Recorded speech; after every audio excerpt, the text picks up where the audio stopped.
All right, good evening, everybody. We are going to get started here on this episode of Tech Thursdays. This is episode 160, a nice whole number. So this is going to be one of those streams that's going to be a bit different from our normal Tech Thursdays, where on this one, we're going to talk about everybody's favorite topic in the industry right now. Yes, this is the one that tech enthusiasts are so enthralled over, and that is going to be AI. Specifically, we're going to talk about the next generation of AI. Because AI has been in the market for some time now, it is time for the next generation. Just like next year, the end of next year, we'll be getting the next generation of consoles. Now we're going to be looking at the next generation of AI, what that means, what that's going to look like, and how that is going to again further drive the demand for a lot of the computer hardware required for AI to be fully realized in your lifetime. So that is going to be the main theme or the main topic of discussion on this episode of Tech Thursdays. If you're new to the show, we do this weekly live show every Thursdays, hence the name Tech Thursdays. But feel free to ask any question. It doesn't have to be on topic. It can be off topic regarding all things technology, all things PC DIY. That is the primary focus here. We do talk about gaming from time to time, although Tech Thursdays is not really gaming focused. Typically, we talk about gaming if we have nothing else to talk about. That being said, a lot of things have come out in the news in the last couple of weeks regarding AI. The public should now be aware, at least if you're technology adjacent, should be aware of what's happening in the industry. And that's kind of what we're going to focus on, because as much as people are tired of hearing about AI, they need to be aware of what's going on so that they understand why we are in the situation right now with super expensive hardware. There doesn't seem to be there's going to be a change in price anytime soon, or a drop in price. It's just going to keep going up. And that is definitely true. But we're going to explain why that's happening, because I think the average gamer or PC enthusiast out there may not fully understand what's happening behind the scenes. So that's what this episode of Tech Thursdays is going to shed light on. So I guess we'll start off here. How's everybody doing? Hey, HDZ, what's going on? A lot of these products that we're seeing get announced are basically repackaging of old products, or not, I shouldn't say old products, but like stuff that came out last year, just repackaged and just rebranded as AI. Like they just stamp AI on it, and now everyone looks at it again. Because, for instance, right here on the screen, we've got the GMK Tech, the next gen AI workstation. This is nothing more than, it's basically the original GMK Tech in a different form factor. It's more of like a tower form factor or mini PC form factor. But the original GMK Tech was already basically the same thing in terms of the I/O. A lot of this stuff, AMD is going to launch their own AI workstation or dev station literally next month. I think it's July 10th is the launch day. You can pre-order one right now from Micro Center if you live near a Micro Center or willing to travel to go to a Micro Center.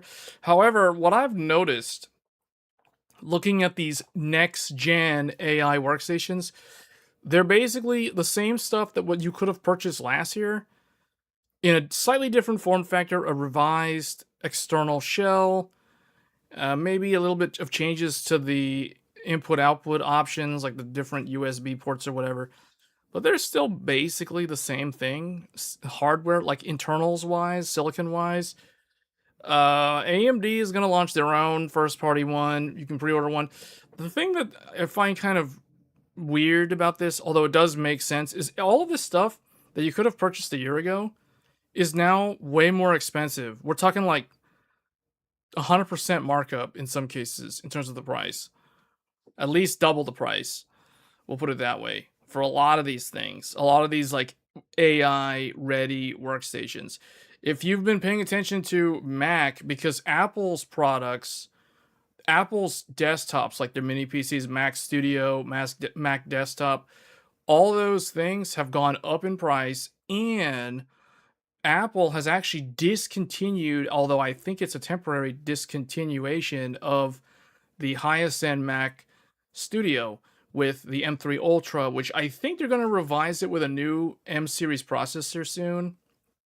I don't really pay attention to Apple that much, so I don't really know when they normally launch their new products, but I remember people talking about Mac Studio for AI. I've got a bunch of people that have been asking me offline about should I get a Mac Studio for AI, or it's like I want to get into AI before it's out of control and there's no way to get into it anymore besides cloud services, of course. What do I need to purchase to get into AI? And I tell them, like, there's basically two options. Let's go to Paint. So, or maybe we'll say three options, but when I'm talking two options, I'm focusing on local AI. So it's like, the question that I get asked all the time these days, besides PC build related questions, but I will say this. I haven't gotten a lot of PC build related questions because not a lot of people are building PCs this year. This is a really, really bad year to build a gaming PC. Just if you're starting from scratch, if you have nothing, like if you're going from DDR3 and you gotta buy something new, this is a terrible year, besides buying used market. But the problem is even the used market is not good. People are scalping up the price of DDR5 and DDR4, especially DDR4 recently, on the used market, making building a PC in 2026 an even more unattractive hobby to get into. So it's very unfortunate.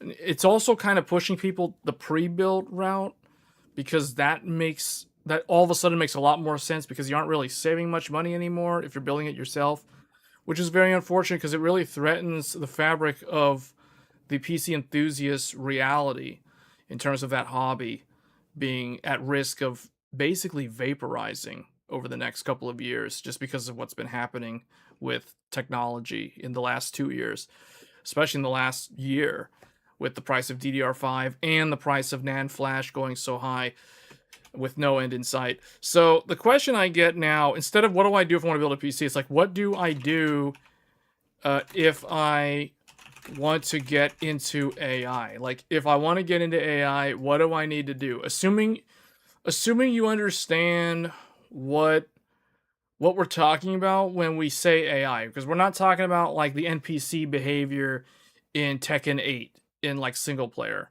or NPC behavior in Final Fantasy 7 Revelations or something like that. We're not talking about that. That's different. We're talking about LLM specifically, machine learning based inferencing AI. That's the context that we're talking about.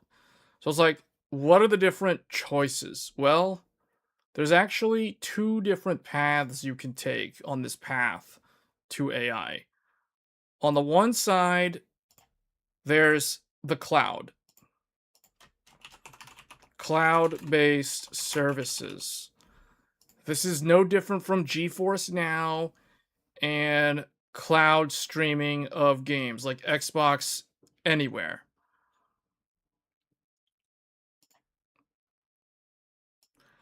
So cloud-based services is one of them. So the question here is like, what do I do if I want to get into AI? All right, and cloud-based services, and then this basically has a whole nother set of choices. So within here, there's a lot. We're only going to cover like the primary popular ones, but basically you've got Claude, and then there's different versions of that. There's GPT, and then there's Gemini is the other one. I'm trying to think what's the other like Western based one. I think those are the big three from North America. The others are all Chinese based. But the Chinese ones, to my knowledge, are not. They're their business models for cloud services isn't fully fleshed out, or at least I'm not up to speed on them. Oh yeah, Grok. Yep, that's the other one. Grok. Can't forget about Grok. Grok. So these are kind of the most popular ones. These are the cloud-based ones that you hear about. Does XAI have a product though? Isn't XAI just using Grok? I think XAI and Grok are the same thing. So these are the 4 primary ones that you'll always hear about because these are the ones that all the media is talking about. So it's basically these are the choices. So if you want to get into AI and you want to go, it's like if someone wanted to get into gaming and I tell them go subscribe to GeForce Now. That's the equivalent of telling them to go use one of these things. It's like this is GeForce Now. This is Google Stadia. This is this is Google Stadia. This is GeForce Now. This is PlayStation Now, and this is Xbox gaming on the cloud. You know, like that's basically what it is. It's the equivalent of game streaming. So subscription-based services, you gotta pay. You gotta pay to use these. They have free ones, I think, but it's like you basically don't have the full capabilities. You're like super kneecapped or handicapped on what you can do if you're not paying for the full version of these. And these are all the subscription, the pricing. So there's like monthly price plus token allowance. I think that's how it works. Monthly price plus token allowance. So it's like you can pay for, I don't know, 200,000 tokens a month or something. I don't really know what they are. I haven't looked at the actual pricing on them. I see people in the chat saying Claude is by far the best one. So I'll tell you what I personally have heard. So keep in mind, I am someone who is well aware of all these different things, but I actually don't use any of them. And I'll talk about what I actually use in a little bit. But what I have heard anecdotally from talking to a lot of people who are basically tech enthusiasts who are now converting over into AI enthusiasts. It's weird. It's almost like the scene in Lord of the Rings, The Fellowship of the Ring, where Gandalf goes to visit Saruman in the Tower of Isengard, and Saruman starts talking to him. After a certain while, he's like, "We must join with AI. We must join. It would be unwise to not." So basically, now the enthusiasts are converting slowly, like Saruman. They're turning over to the side of AI. People are now allying themselves. Once they hated AI, now they embrace the AI, just like Saruman told Gandalf, "We must join with AI. It would be unwise not to." So this is what's happening. There's a lot of enthusiasts that have approached me asking, well, I asked them, I'm like, "Do you use AI?" And they're like, "Yeah." I'm like, "Which one do you use?" And oftentimes I hear about this one a lot. Claude. I hear a lot about Claude. I do hear about Gemini also to a lesser extent, and also GPT, of course, because GPT is like the OG. But Claude, I'm hearing about Claude more and more and more. A lot of people are using Claude. A lot. So it is really starting to sink in and take people, because the take rate on AI right now, they're trying, like Jensen said, everyone needs to be using AI. Like everyone needs to be using AI. It would be to your disadvantage if you know about AI and you're not actively using it, because if you're not using AI, you can bet that the person competing against you is using AI. So it's kind of crazy, but he's absolutely right. He recently gave a speech at a commencement ceremony for Carnegie Mellon University, and his whole commencement speech was about AI. and how all those students, he's like, you guys are entering the world. You have the advantage now of starting at the start line with AI versus those who don't have it. So he's like, you guys are automatically on the winning side. So now, I mean, this is the kind of narrative that people are just eating up, man. They're just drinking in, they're inhaling in all the AI fumes, the fumes of the AI. You know what I'm saying? I've heard that Chinese AIs are. We'll talk about Chinese AI later. If you're a developer and you use cloud agentic AI, it sounds like quite good. Yes, it is. That's the thing. See, a lot of people who are just dismissive of AI, they don't actually take the time. So what I'm sort of coming to the conclusion of here is the people that are dismissive of AI, they either don't understand it, or if they do, they don't understand why people are using it. Like why they may not have a real world use case to benefit from it. So they're kind of annoyed that all these companies are trying to force AI upon everyone. But the reality is there is a lot of advantages to knowing how to use it. It's nothing more than another tool set. I've always thought of it since the first moment I saw GPT back in like November of 2022. It is basically a tool set that people can use to help them do stuff. That's basically what it is. It doesn't really take away from their ability. Now there is kind of a discussion to be had there, but it at first glance it can be used to enhance their abilities and at least shorten the amount of time it would traditionally take to complete certain tasks. So those are kind of the immediate benefits of it. And I myself have recently started using AI for a lot of things, and I'm actually impressed with the results of how much better it's gotten in just the course of 1 year. It has improved so much in 1 year. But yeah, I keep hearing about people talking about Claude Code in particular. Claude Code is like so good. Codex is the other one, but Claude Code is like what I've heard is really, really good. You can basically, well, we'll get into that maybe later in the stream, but there's a lot of stuff you can do with a lot of these tools now.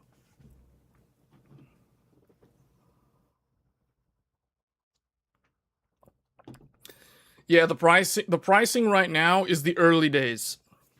Think of it like right now is the early days. So once it becomes established, then it'll start getting more expensive. Just like how Xbox Game Pass went up in price, just like how Netflix raises their price over time, just like how Disney Plus, all these streaming, all these subscription services arbitrarily slowly raise their prices. Because AI is following that subscription based model, of course it'll end up doing the exact same thing.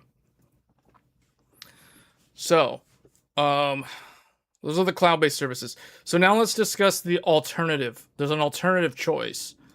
So what if you don't want to do cloud? Like what if you refuse to pay for AI? What if you don't want to pay for them?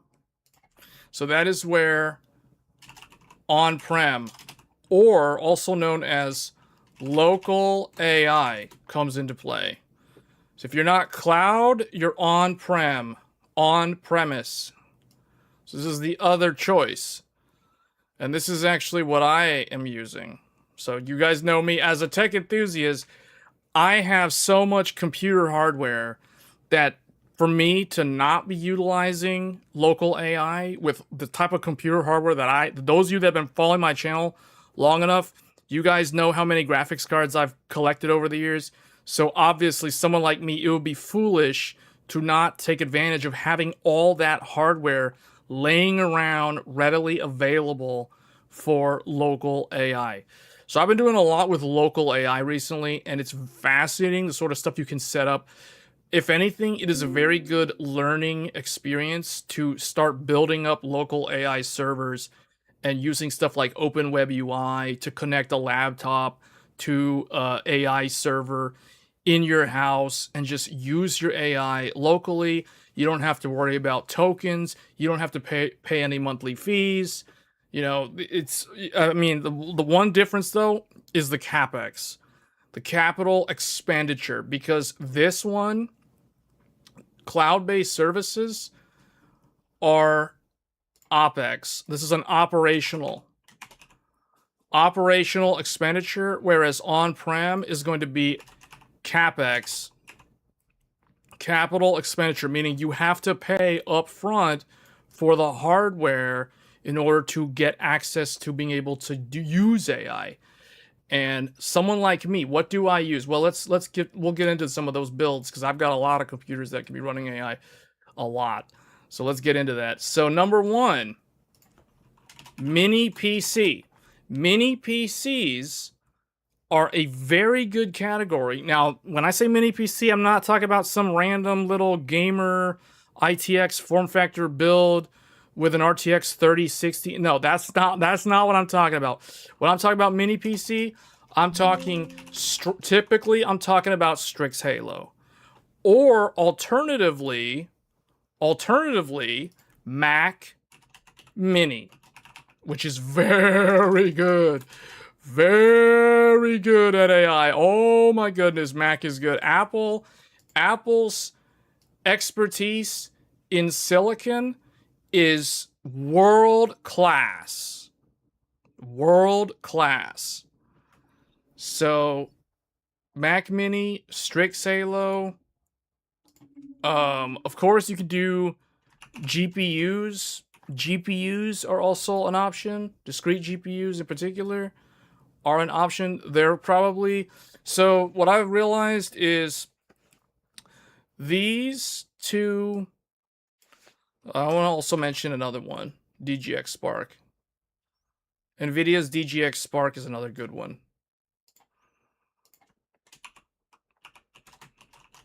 DGX Spark is another good one. It's harder to come across, though, compared to these other three. By far the easiest one is going to be GPUs, because you don't really... Like, if you just have a computer tower just laying around, and you don't... It's like, you're not actually really using it to its full potential, you can just put some GPUs in there, and then you're good to go. You don't need SLI. You don't need Crossfire. You just put GPUs in there. As long as you can power up the computer with a bunch of AI or a bunch of GPUs in it, that's all you need. So that's probably the easiest way for an enthusiast to get into AI. I would say more of like a normie wanting to get into AI. Honestly, the Mac Mini is probably going to be the way to go until recently, because the Mac Studio was like probably the best way to go, but it's very expensive. And the Mac Studio, they recently discontinued the 128 gigabyte. And that's where Strix Halo comes in, because Strix Halo with the 128 gigs of RAM is really, really good, especially if you bought a Strix Halo last year. Last year, man, Strix Halo was under $2,000 for 128 gigs for the full system. The full system. Personally, I paid $1,700. GTR paid $1,700 for 128 gigabyte Strix Halo flagship a year ago, well, almost a year ago. I think I got it like August of last year or something. That was before the memory got out of control. So I bought into this like right before there was no turning back and it was the end of the line. So, but you look at the price of Strix Halo systems right now, they're like $4,000 or approaching $4,000. So definitely more than a 2x increase in price in less than a year. So that's pretty insane. That's because the demand for it is so high right now. It's crazy. The Mac Mini is pretty good. Yeah, Mac Mini is pretty good. You need to look into the memory bandwidth. The problem with the Mac is going to be the memory, though, or the Mac Mini. The Studio was really, really good. If you could get the 64 gig, 96 gig, or 128 gig. I even think that, if I'm not mistaken, wasn't there a 256 gig Mac Studio? I don't even want to think about how much that would cost right now, but I'm pretty sure Apple discontinued it. Like you can't order it because they're thinking of refreshing to the next generation. Mac Studio had a yeah, 512. Yeah, man, that's the one. That's the one. That's the one. The 512, the 512 Mac Studio. The Mac Studio Mac M3 Ultra with the 512 gigs of RAM. That was the way. That was the way.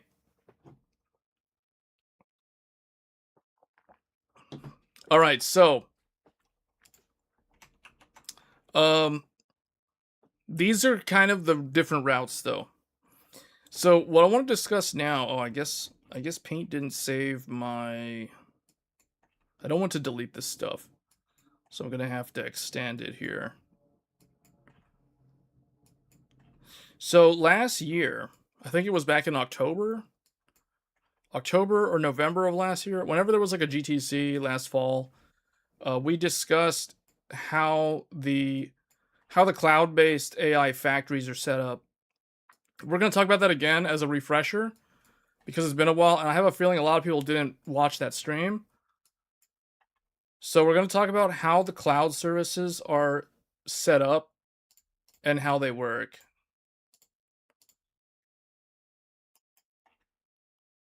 So let's do, I got to get rid of the CapEx, OpEx thing.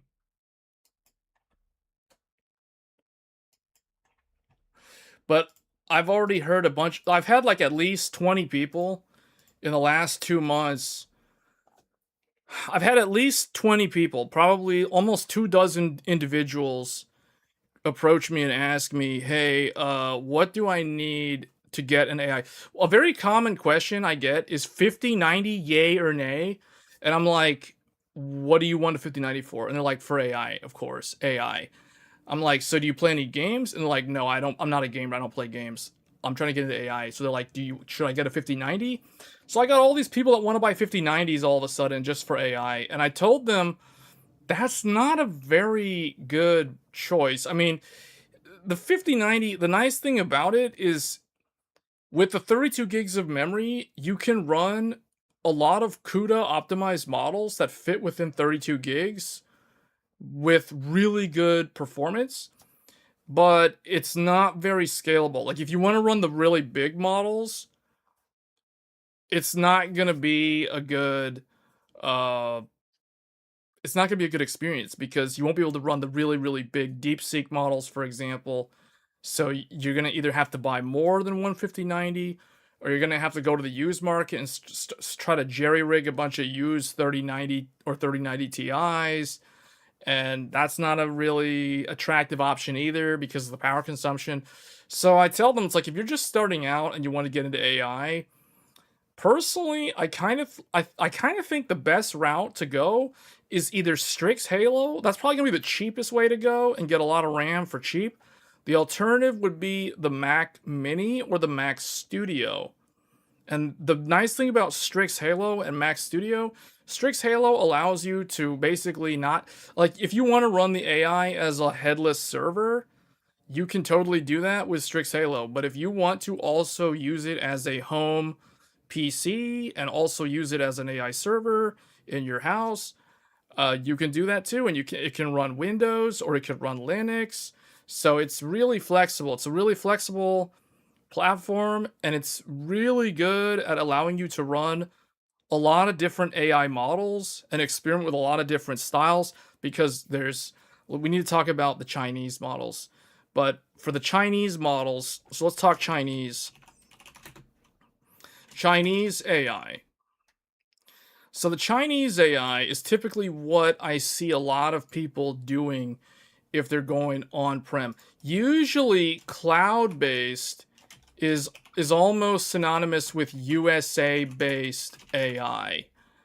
I'm not saying you can't do USA-based AI on-prem, but what I've noticed is a lot of the Chinese AI is basically all open source. So a lot of it is readily accessible if you want to do on-prem local AI. So there's kind of a thing that I'm noticing. Chinese AI seems to be a lot more influential in on-prem local AI for people that just want to do it themselves. And the US-based AI platforms are dominant in the cloud. So all the business subscription-based models, those are mostly US-based. I don't know of any Chinese-based AI model that is successful commercially, or at least has like a good cloud-based setup where it's readily accessible the way Claude, GPT, or Gemini are. So, I mean, if you guys know of any, let me know. But as far as I know, a lot of the Chinese AI, if you're running the big full ones in the data centers, those are not something that you can run on-prem because you just don't have the amount of VRAM. But at least you can get access to the models. So if somebody somewhere, let's just say hypothetically, if someone was exited the crypto mining era and they have all these used GPUs just laying around, in their environment, they could hypothetically connect them all together and create this mini supercomputer of a bunch of GPUs and run the DeepSeek model on it. Hypothetically, they could do it if they had enough GPUs, if they had enough like USB and PCIe risers. They could probably do it if you had enough 3090s. Where there's a will, there's a way. There's probably already someone out there that has already done that. I wouldn't be surprised. But I feel like a lot of the Chinese AI is very dominant in the on-prem. We're not going to leave those labels up there because I think it can go either way. But the Chinese AI are typically going to be the most popular one, or the most well-known one, is the DeepSeek model. That one, and then the other one that's really, really good for local is going to be Qwen. So I'm trying to remember who developed. Let me see here. Let me just load up this AI model real quick to tell me. Just load up an AI real quick on my RTX 5090, because that's what the 5090 does these days, guys. 5090 barely doesn't really play any games anymore. It's just AI. So let's see. Let's ask it, what are the most popular Chinese AI LLMs? Let's see what it says. 5090 will do this. All right, it's thinking. Oh, wait, hold on. Can I just share the screen? Where is that? Let me see if I can share that. Okay. Okay, so we asked, what are the most popular Chinese AI LLMs? It thought about it for 5 seconds, and it said the landscape of Chinese AI is rapidly evolving. And then, and this is all local AI, guys. This is not in the cloud. I'm running this on this stream computer right now. DeepSeek. Okay, so basically, Qwen, that's from Alibaba. Ernie Bot, that's Baidu. Kimi, Moonshot AI. Wait, is Kimi, that's Chinese apparently. DeepSeek, Daobao, ByteDance, and ChatGLM. So, yeah, there's some of them. Now, the ones that I'm familiar with are going to be DeepSeek and Qwen. Those are the ones that I have actually been using to do a lot of testing with a lot of this. But yeah, a lot of the, let me just list some of these. Ernie Bot. Okay, that one's definitely more for like Chinese users, because I've never heard of that one. Daobao, I've never heard of that one either. And then ChatGLM. So these are the Chinese AI. But I know that DeepSeek and Qwen are open source models. So it's very easy to get access to these first two. So to do whatever, like if you wanted to make your own video game, you could use these to make your own video game, and publish it to Steam, or whatever. So Hugging Face is more of a repository. But we're talking primarily about like LLMs. Hugging Face, you can go to Hugging Face for LLMs, but you could also go to Hugging Face for other AI use cases as well.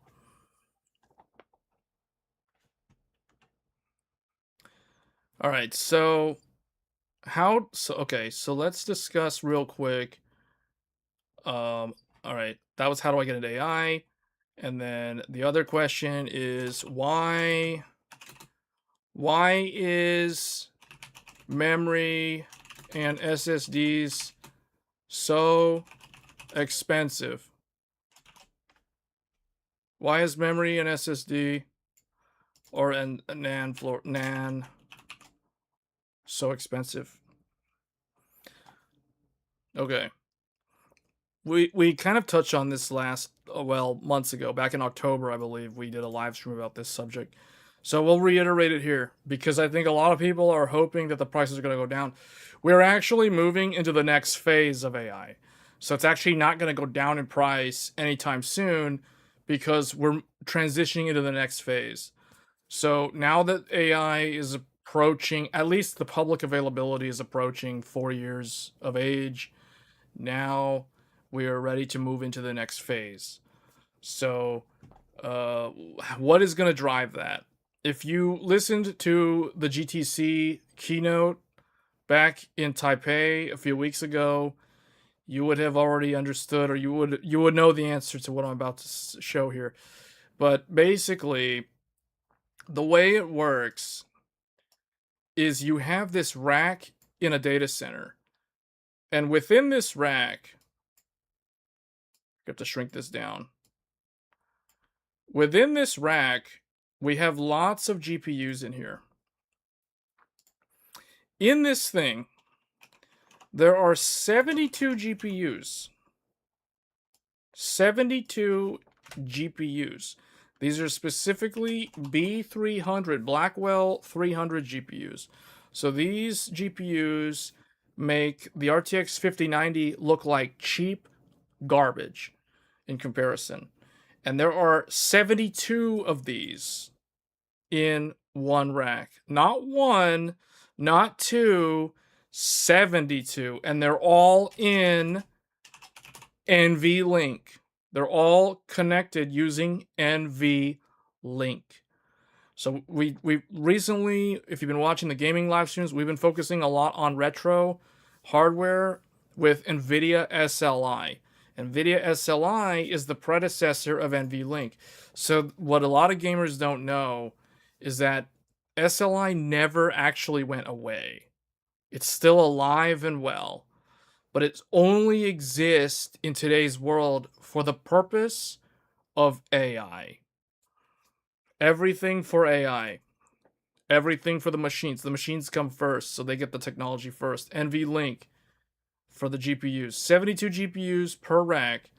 So you have more than one of these. You basically have... You can put a bunch of these together. Side by side. So you have a bunch of them. Like this. In a data center. Or what has been renamed AI Factory. And then what do you do with these? Like how do you get them to connect to each other?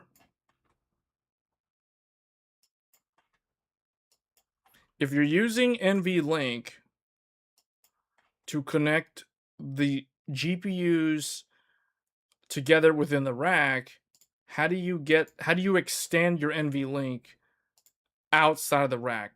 Basically, NVLink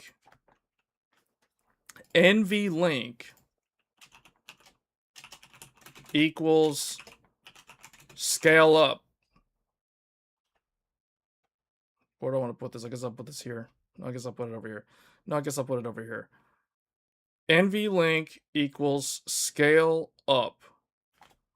Scale up. You got to scale up. When he says scale up, he's talking about NVLink. He's talking about SLI. That's code for SLI. SLI those GPUs.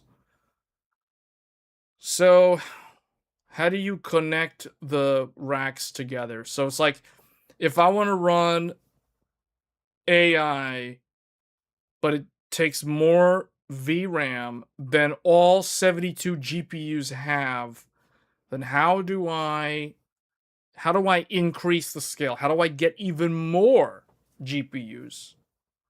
What do I do?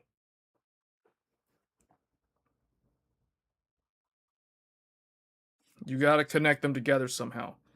You got to scale out. Exactly. So you have to. So you have something called the back-end fabric. The back-end fabric. And this is what Jensen refers to, what he's referring to, the back-end, saying scale out. Scale out. If he says scale up, he's talking about NVLink. He's talking about SLI within the rack. If he says scale out, he's talking about the back-end fabric interconnecting all the racks together locally.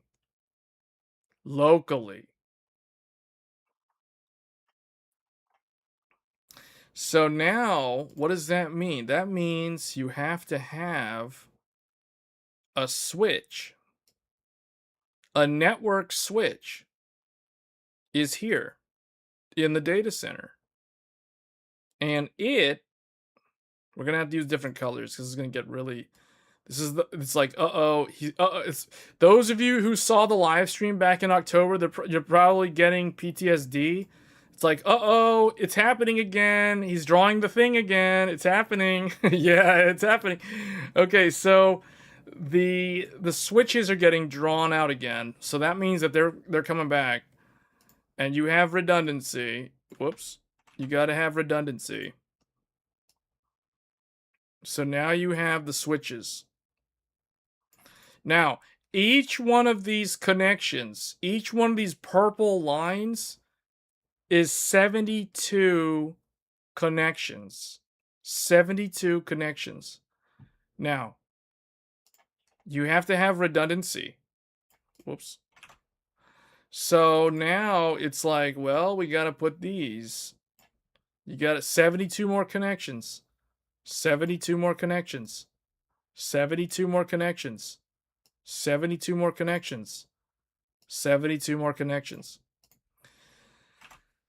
That's a lot of connections.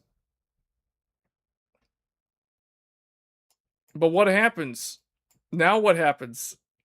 It's like, okay, what if we need more? What if we need more AI? We just need more AI because it's like, we need more. Like, there's just not enough. It's like everyone's using Claude to basically run their business. They're using Claude to basically make a bunch of fake employees and do all the work. So it's like, what do? You got more people running their businesses off of your infrastructure. So it's like, well, you got to get more. Buy more. The more you buy, the more you save. The more you buy, the more you save. The more you buy, the more you save. AI.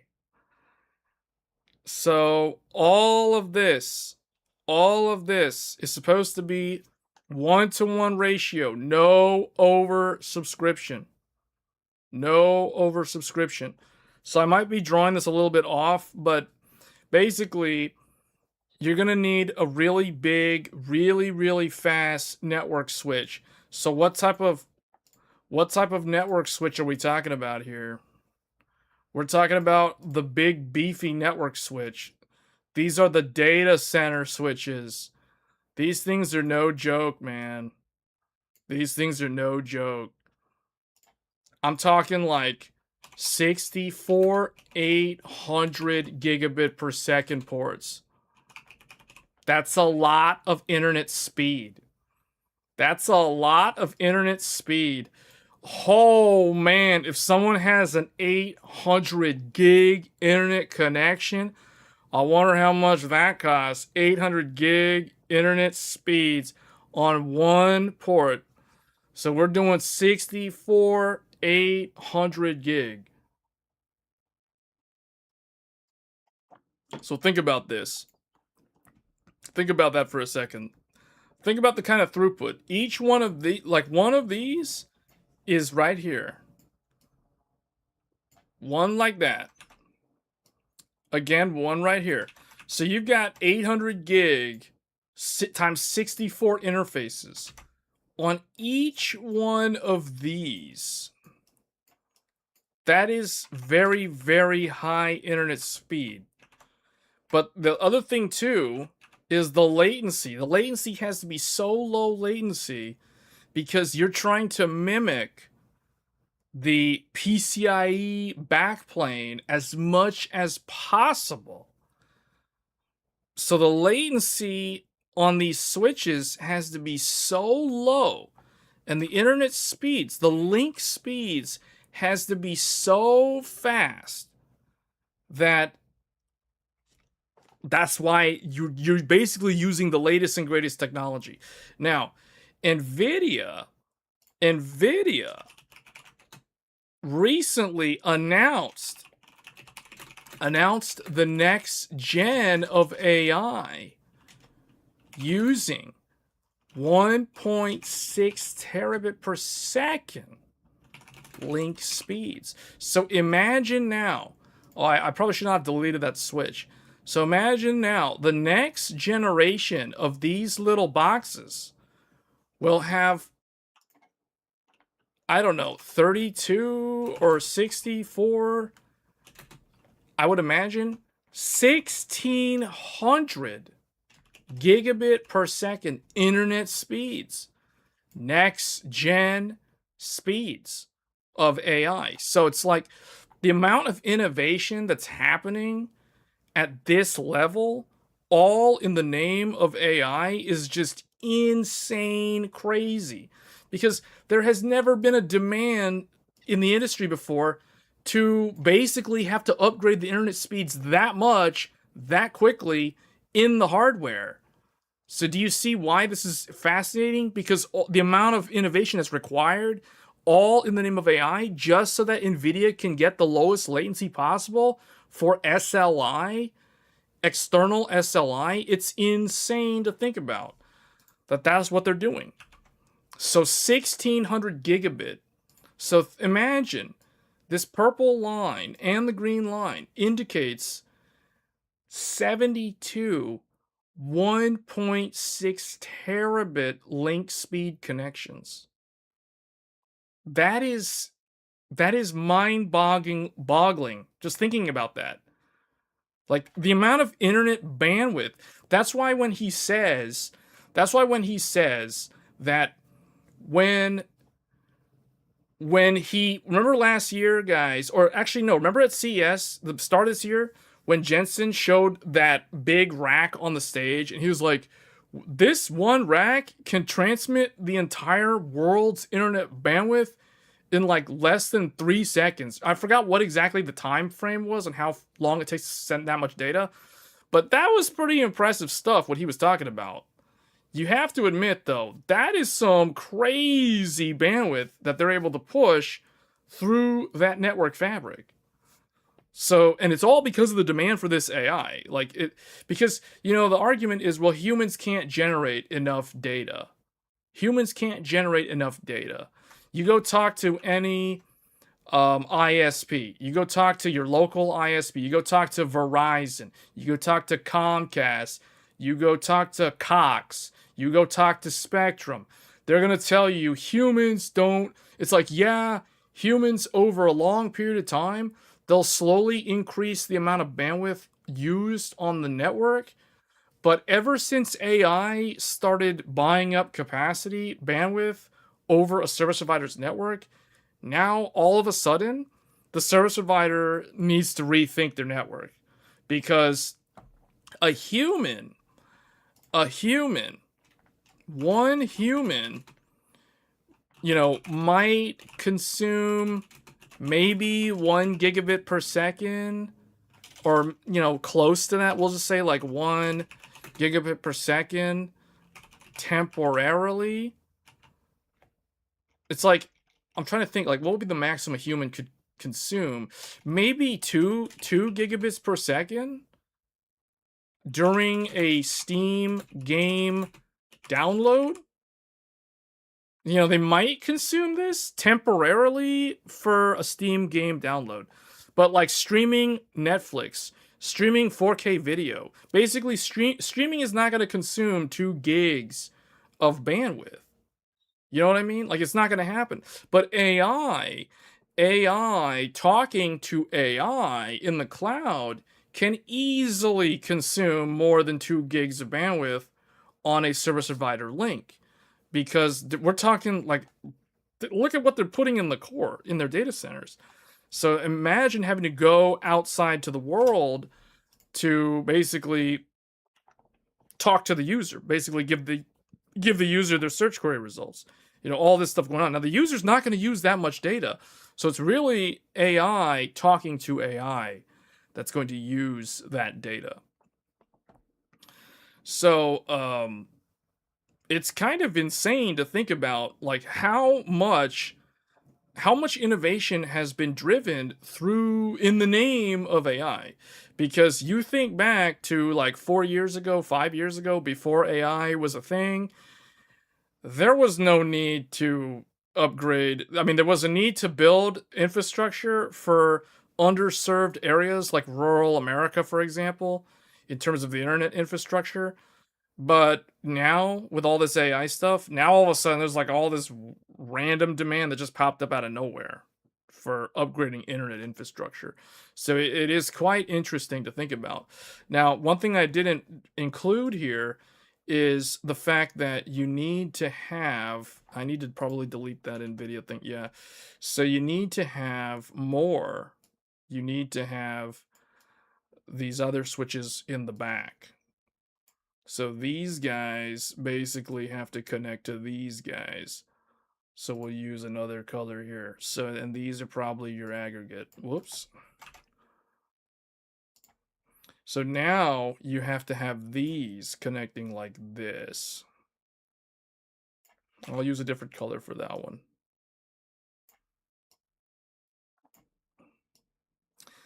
So you have your first level, which connects to the GPUs. And then you have, oh boy, that doesn't look pretty, but whatever. Then you have your second level, which connects to the spine. This is known as a spine leaf data center network. This is the design that NVIDIA is using. And it has to be one-to-one. You can't oversubscribe these links because of the latency. Because of the latency. This is SLI. That is SLI in its modern, in its true final form. We talk about Dragon Ball Z on this stream. Frieza Form 1 is basically SLI with 2 GPUs. Frieza Form 2 is NVLink 2 RTX 3090 ties in NVLink. Frieza Form 3 is your scale up. Frieza Form 4 is your scale out. SLI in its true form. So you have 72 GPUs per rack. So I've got 72 GPUs here. I've got 72 GPUs here. I've got 72 GPUs here. I've got 72. I realize I messed this up because this is supposed to be an even number of racks. So you can't have 5 racks. Or can you? 5, 10, 15, 20? Hold on. Let me do the math on that real quick. Yeah, actually you can. So we've got a cluster. This is an AI factory. This is a 1440. This is a 1440p. No, not 1440p. This is a 1440 GPU AI factory. And Jensen would be so proud. He would be so proud if he saw this. He'd just be so happy. He'd be like nodding his head in agreement. Yes, I know. The more you buy, the more you save. AI is the way. 1440 GPU AI factory. But this is useless in the sense that we can't actually interact with this because this whole thing that I just drew is a giant NVLink domain. So this thing has no internet connectivity to the outside world. It never interacts with the outside world. You cannot go to the internet through the SLI. If you have a dual SLI setup in your desktop, do you access the internet through the SLI bridge? Of course not. Likewise, with this, we cannot access the internet using this NVLink. So how do we get to the internet? What do we do to connect to the internet so that people can use our AI factory? Hmm?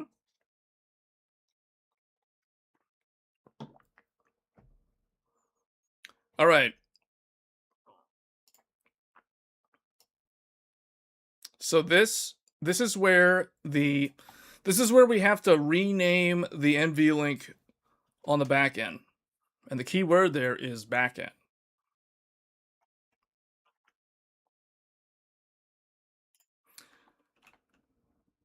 Okay. This is known as the back end fabric. Back end fabric. The back end fabric doesn't go to the outside world. It is the back end. So it is nothing more than a giant NVLink fabric. You could think of it that way. It is the scale out. So now we need to get to the internet. We need to be able to allow the users to interact with the AI factory. So for that, we need to build something. So we need to put something here. Who here knows what we need to put here? Let's ask the chat. Let's see, does anybody know?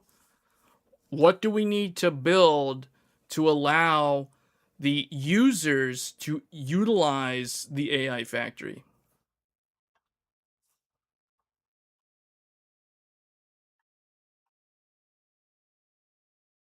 Is this why the streaming services value carrier network? Mike is saying carrier network. No, not necessarily a carrier network. You're thinking more of like outside.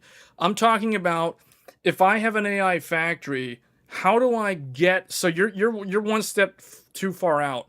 Like how do I connect to the carrier network? What do I need to put in place so that I can connect to the carrier network? That is the question. Because you can't use your NVLink.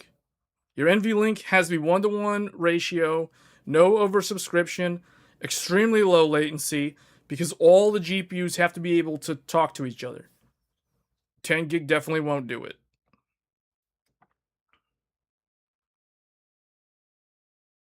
So the answer is we create something very similar to what we already created with NVLink. We create something called the front end fabric. The front end fabric. Where NVLink is the back end fabric, we create a front end fabric. And that actually, at a glance, it'll end up looking a lot like what we already have from the back end fabric. So we can do it like this. Let's just use this dark red.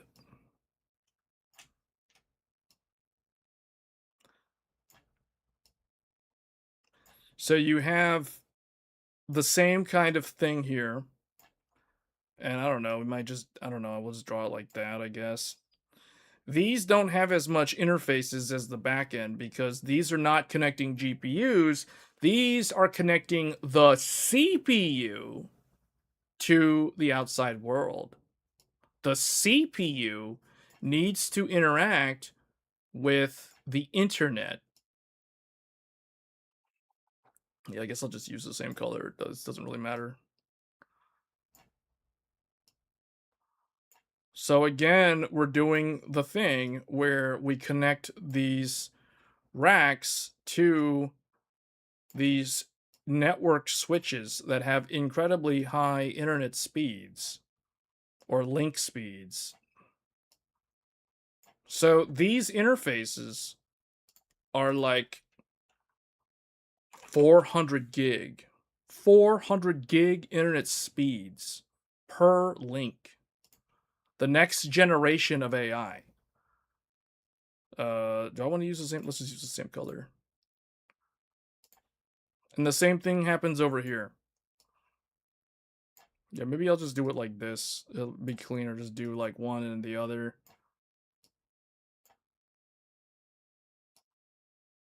But you guys get the idea. I don't know. Let's just hurry this up here. 1, 2, 3, 4, 5, 6, 7. So these are like two per rack, I think, if I'm not mistaken. Whereas down there, those green and purple lines, those represent like 72 lines per wire, which is like a lot. I think these are like 2 or something per rack or whatever. Anyway, so these are your front end fabric links. And similarly, you have to connect to the spine. You got to go up here. So again, you have these guys up here.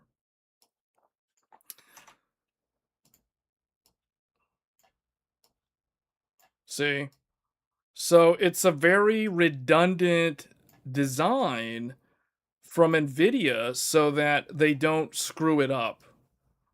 It's pretty easy to duplicate this, provided you have all the equipment. So now we need to put something right up here. What would go right here and what would go right here? What would this be? These circles. What are the circles?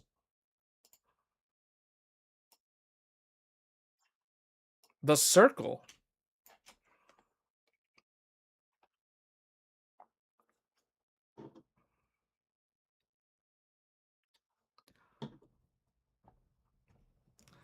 Does anybody know what these circles are?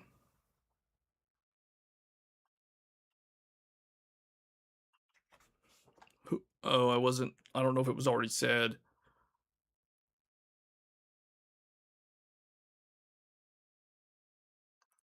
Well, these are the routers.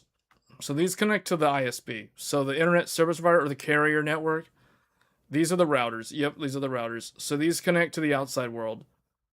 So this is how you get your internet access. Or this is how you basically talk to the chat GPT or the Claude. You basically go from there. Or from here. These are also known as the WAN links. The WAN links. So you have your WAN links. So when a user goes and talks to the chat GPT, it comes in, the user prompt comes in, it goes like this, it comes like this. And now the thing that I'm not showing here is there is some kind of orchestration control that will load balance the user request and assign it to a specific GPU or a specific cluster. So this goes, like, let's say he goes here, and then he goes down here, and then he uses the GPU right here, and then that's how the chat GPT or the Claude, and then it responds, and it goes back up, and it goes like this, it goes back out. That is how you use cloud-based AI. Now, one of the things that we haven't really talked about is cloud gaming. Cloud gaming works the exact same way. Instead of having these things right here that are used for AI, you substitute all these rectangles for cloud gaming servers.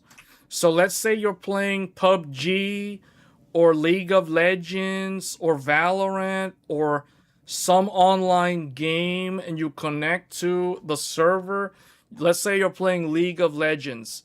League of Legends, Riot Games, you connect into the server, you log in, it goes here, it goes to a login server, it logs you in, okay, you authenticate, you go, you're back, you're in the game. Let's say you queue for a game, okay, it's gonna matchmake you. Let's say, okay, these guys are over here, matchmaking in, they're over here on this guy. We're gonna cross connect you now over here like this. So you are on this game number 1256 out of whatever, server number 337, blah, blah, blah. And there you go. This is no different from how cloud gaming works. So the reason why I'm telling you guys this is because I don't want there to be people who think that, oh, all of this stuff is only was invented for AI. That is absolutely not true at all. This concept has existed way before AI was ever a thing. All online games, World of Warcraft in 2004 was already using a similar design. So all kind of gaming servers already use this today. Streaming services, Netflix, Hulu, Disney Plus, all of them are using a very similar design for their cloud streaming services. So the only difference, the only thing that is different here is when you have the cloud gaming and the movie or TV streaming services, you do not have this stuff, these multicolored stuff down here. All you have is the servers, the switches, and the routers. That's it. The unique contribution to technology from AI was this thing that we're referring to as the backend fabric, which is also known as NVLink. NVLink has created a whole nother fabric in a data center to be able to interconnect all the GPUs. That is the key difference here when we're talking about the AI, how an AI factory is different from a traditional data center that stores either like data, like backup and storage, or cloud video streaming, or game live service streaming, or even just online gaming. I'm not even talking about streaming games. I'm talking about playing PUBG or Forza Horizon 6. They're using this stuff too. None of this stuff is unique. The only thing that's unique is this stuff down here. That stuff, and obviously the server's composed of all those GPUs. But that is what is unique about the AI infrastructure. And this is the reason why this is the reason why the memory is so expensive right now. Because not only do the GPUs require memory, these fancy network devices, these network switches that have insane internet link speeds require memory. Believe it or not. Oh, a network switch requires memory. Oh, who would have thought? So every single one of these also requires memory. But what makes it even more compoundingly worse to think about is all of these devices require electricity. So compared to a traditional data center, the power consumption of an AI factory is off the charts. It is more than one order of magnitude higher in terms of the power consumption, because these racks use so much electricity because of the GPUs. These network devices that normally wouldn't be here if we're talking traditional data center, they take up more space. They require more electricity. They have redundant power. So now you have to have two different voltage leads to them. You have to have different feeds for power redundancy. So the amount of power that an AI factory requires is something that the world is not used to seeing before. It is something that has never happened on this planet before until the age of AI. So this is the reason why it's interesting talking about this, because a lot of people think, oh, cloud AI, no one's gonna pay for AI. But the problem, here's the thing, guys, they're building out all this stuff. There's like all this stuff. So much. The amount of electricity is insane. The amount of power that these things are requiring is insane. There's another thing too that I haven't even talked about. The water. They require the water. So now they need to take all the water. So it's like AI factories require all the electricity.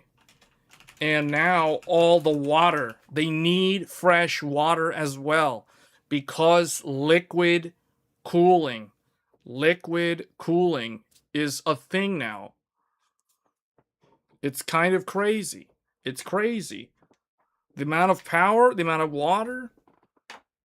They're taking water from other parts. It's like if you're in the US, they're literally taking trucks and they're going and they're taking the water out of the lakes and out of cities' reservoirs, and they're taking them and putting them in the AI, in the data center. That's crazy. That is just crazy. They're taking the water, they're taking the electricity, all in the name of AI. This is insane, man. Like, this is just crazy stuff, just thinking about it. They're taking the water, they're taking the electricity. Oh, they're also taking another thing. Natural gas. They're taking natural gas.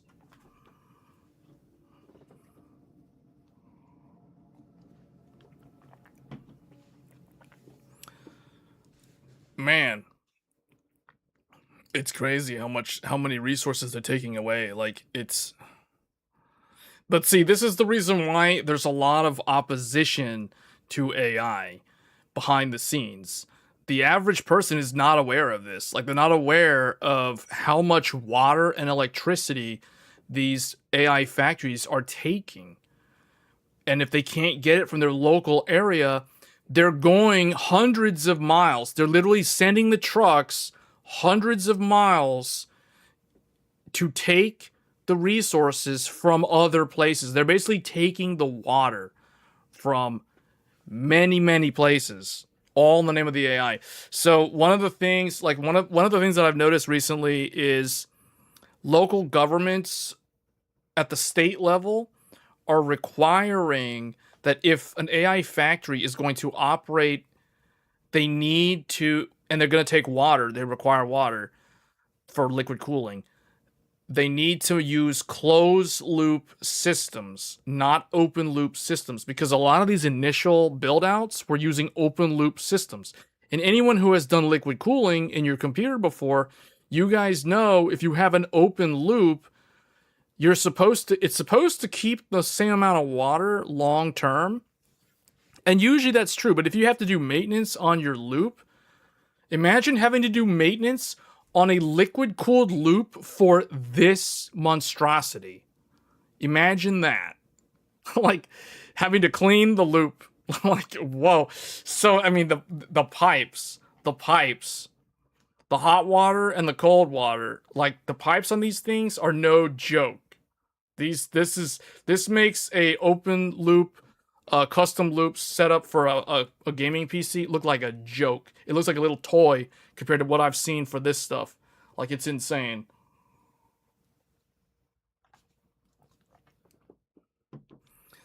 Man,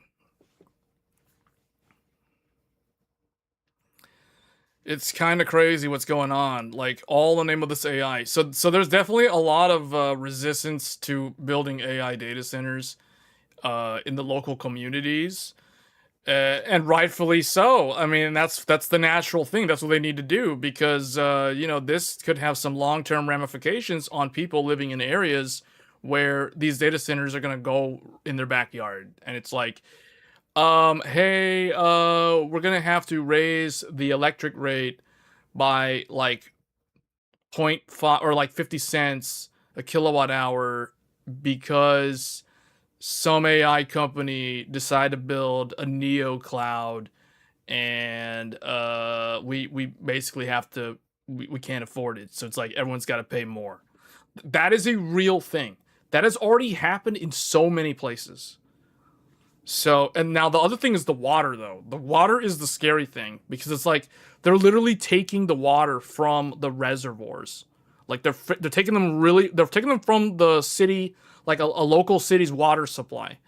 And you know what? The places that I feel are suffering the most from this are the rural communities.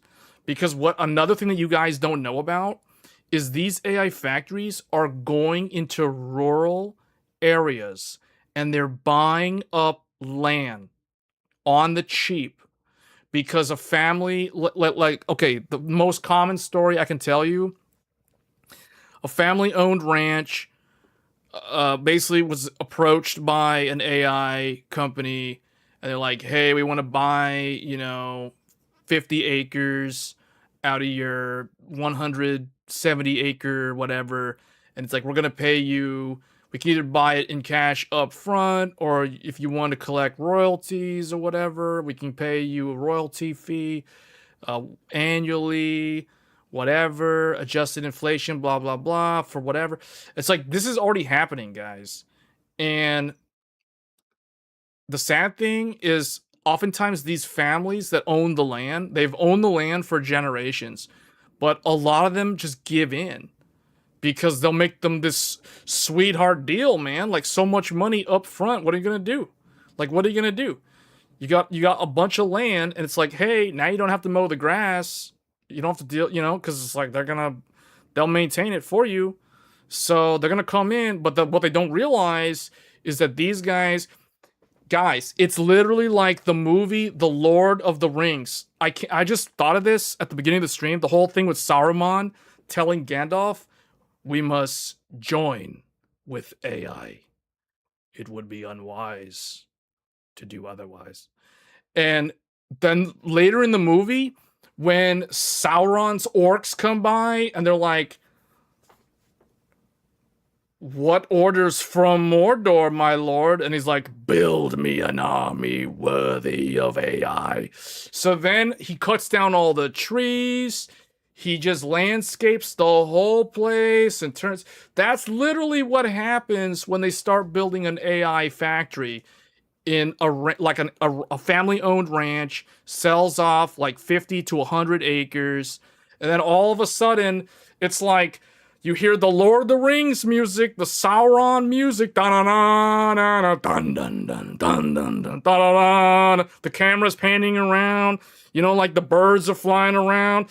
It's like Elon Musk and Sam Altman are talking to the birds. It's like, oh, the AI is telling me to do this. We must go and take the water from the Eastlands now. Drain the lake. So then they go and send the trucks and they suck up all the water. They bring the pumps. They just pull in all the water and they just drive it over to the data center. It is crazy what's going on, man. You guys think I'm making this up. You can look it up. It's the real deal. It's the real deal. This stuff is going on as we speak. For real. Why do you think memory is so expensive? They come in, cut down all the trees, dig up all the land, lay the pipes for the water liquid cooling plumbing system, build the basement layer, put the concrete, start pouring all that concrete, put that slab down. Oh man, it's crazy. And they're like all in the name of AI. So it's crazy, man. The rural areas are the ones that they're looking at. They're looking at rural communities, rural areas. They're already doing it. They're going into these rural areas where the people, they have no idea, like, who is this random businessman who's coming in here? Why does he want to buy up all this land? It's like we've been here our whole lives, like the father's generation, the grandfather's generation. the great grandfather's generation. They've all lived there generation after generation. And all of a sudden now someone's coming around trying to buy up the land, and what's going on is going to buy the neighbor's land and the other neighbor's land and this guy's land over there, and that guy 5 miles down the road, they're going to buy up his land too. Like, what's going on, man? Who's this Elon? Who's this Elon? Where does this Elon come from? What is Elon? Like, what is this? What is this? Like, what's going on? And then they're just, I don't know, they're going to buy it, they're going to build it up. So this is exactly what's happening in a lot of different rural communities around the USA. It's seriously happening. It's 100% this is happening.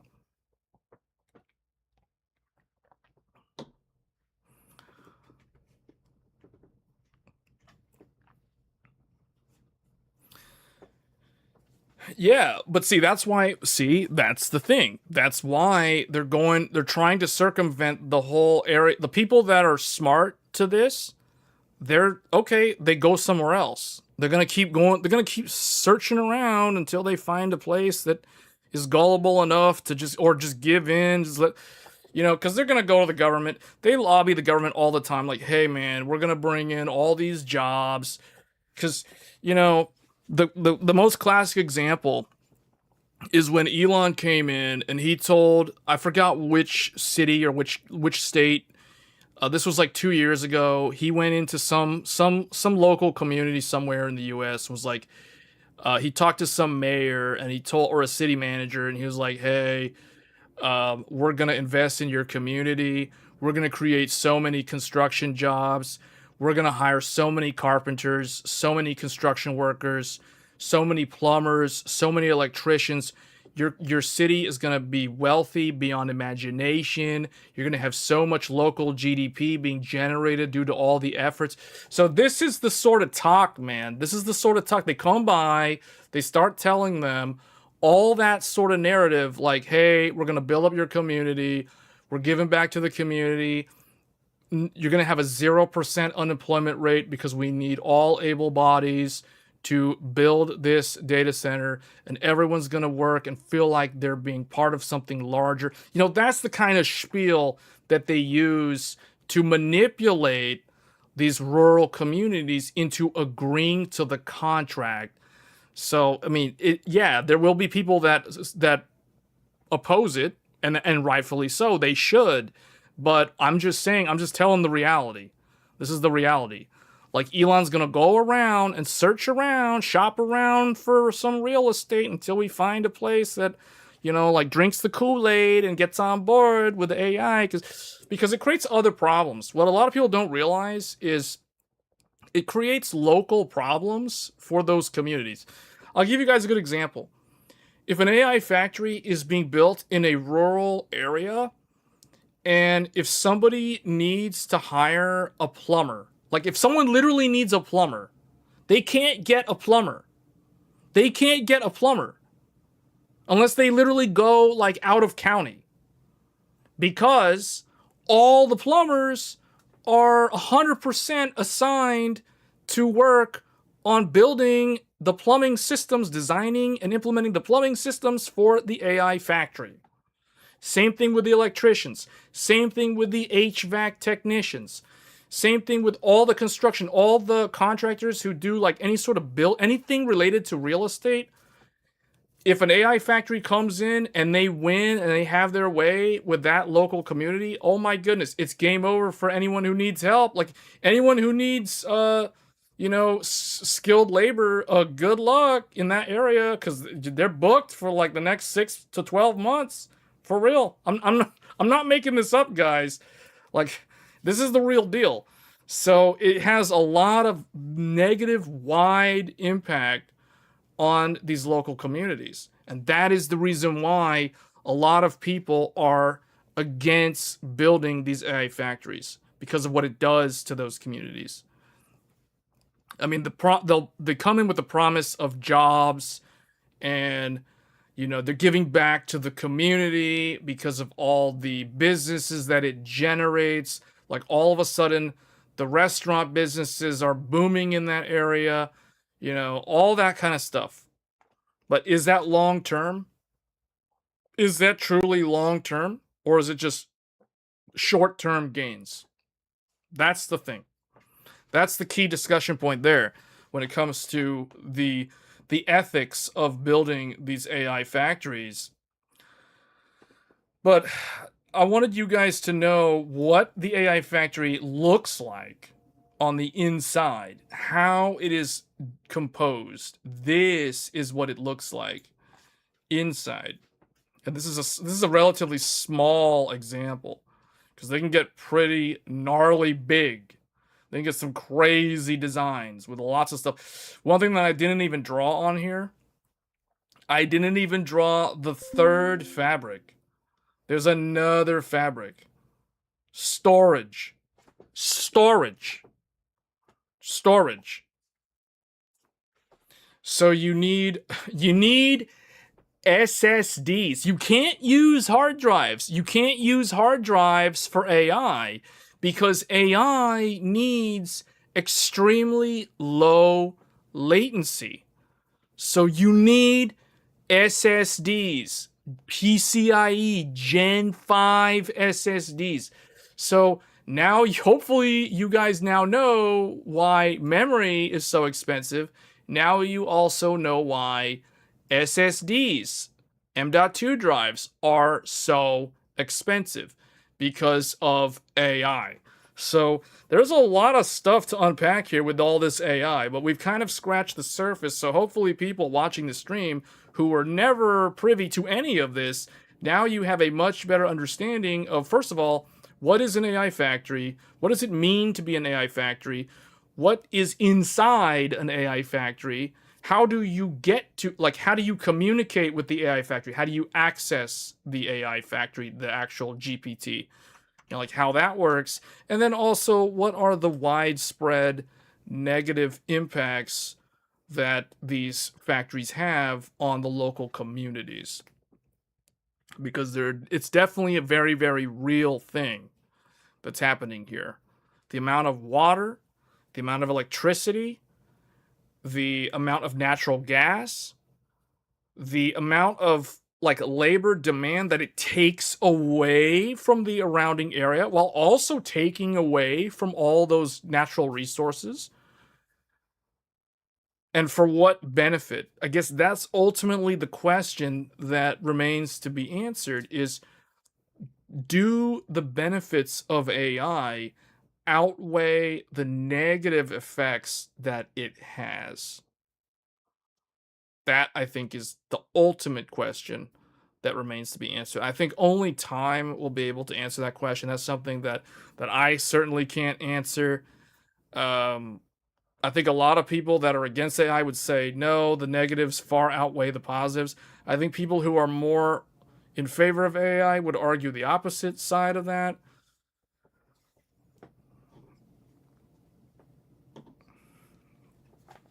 But I'm pretty sure this is something that the leaders in this space have thought about in terms of how can they minimize these negative impacts.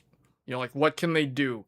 Well, I know one thing, make the chips far more energy efficient. That'll be like number one, so that you don't need to water cool them anymore. If you could get away with air cooling, that would be like step one. Because it's kind of crazy thinking about how crypto just a few years ago, cryptocurrency mining used a lot of power, but you never had to do liquid cooling to do crypto mining.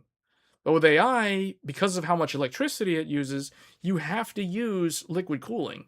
It is literally a requirement to go liquid cooling. That's how insane it is. That's the reason why the water supply is at risk.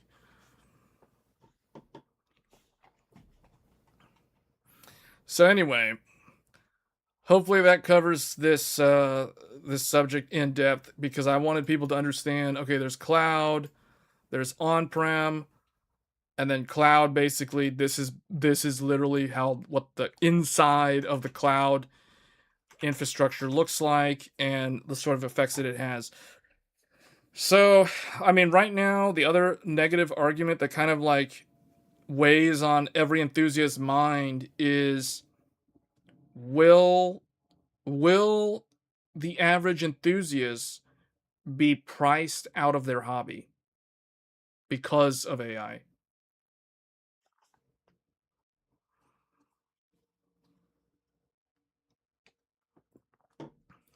What do you guys think? Are enthusiasts at risk of being forced out of their hobby? Already, there are signs of that. And I think a lot of the tech tubers and influencers have already touched on this subject because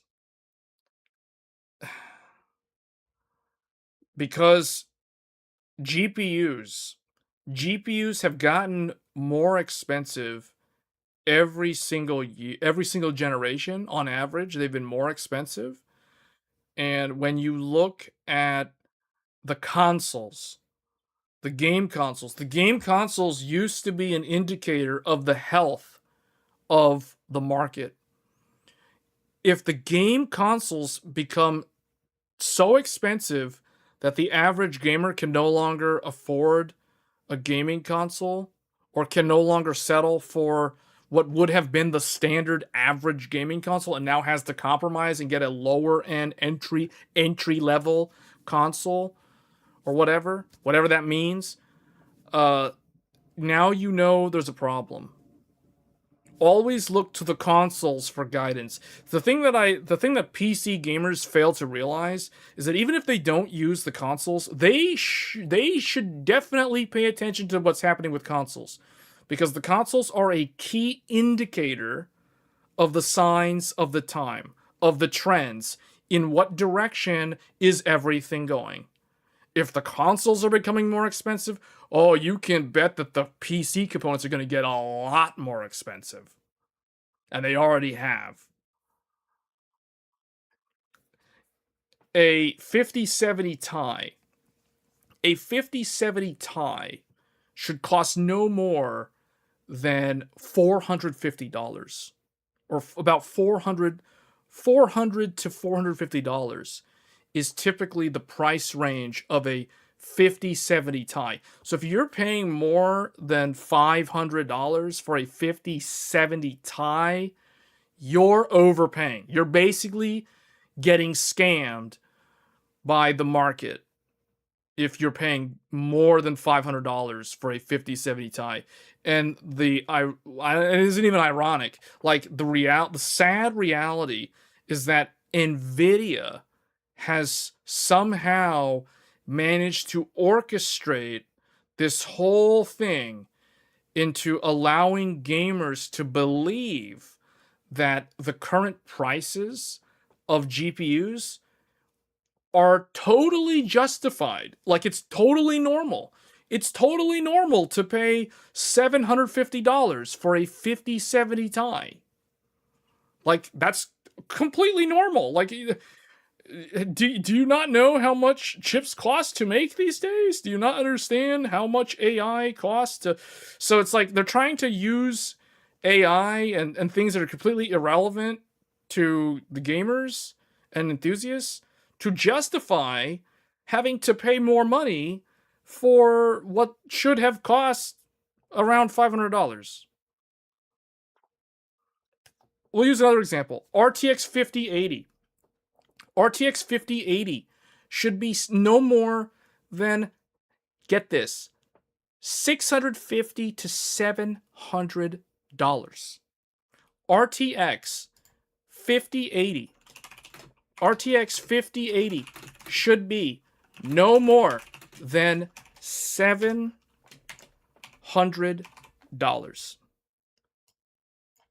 That is the price that it should be if you look at what it actually is. What is the RTX 5080? It is a 16 gigabyte. It is only a 16 gigabyte GPU in 2026. In 2026. So somehow the gamers have been kind of forced into this weird alternate reality where now everything is way more expensive than it should be. And let's talk about 5090 for a second. Oh, 5090, yeah, the big card, the one that melts the cable all the time. The RTX 5090 should be no more than $1,200. In a normal world, in the normal reality, The RTX 5090 should be no more than $1,200.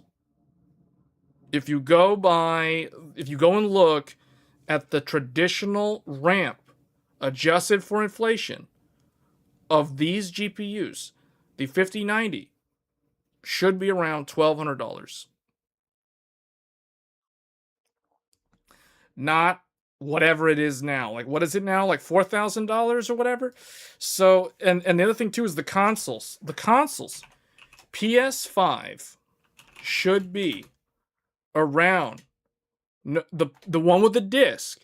Get this, the one with the disc should be around $350 to $400 today. That's what it should be in a normal world.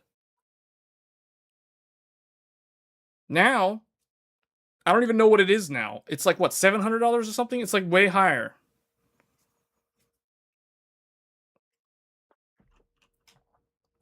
So the market is just basically just all messed up. It's all messed up. And the gamers are getting dragged across the floor because, you know, you can't really do anything about it.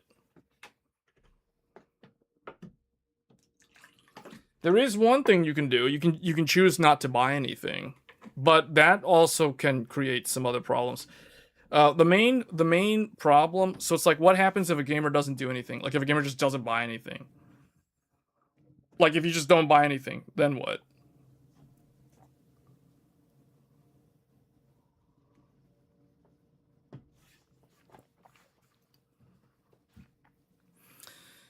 If you don't buy any of these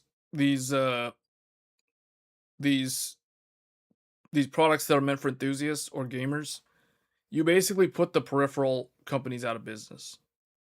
You basically kill off companies like Corsair, G-Skill, anyone who sells like actual individual components. Like Logitech could lose a lot of their business. I think Logitech is pretty big, they'll survive, but they will lose a good chunk of their revenue. Corsair will lose a massive chunk of their revenue.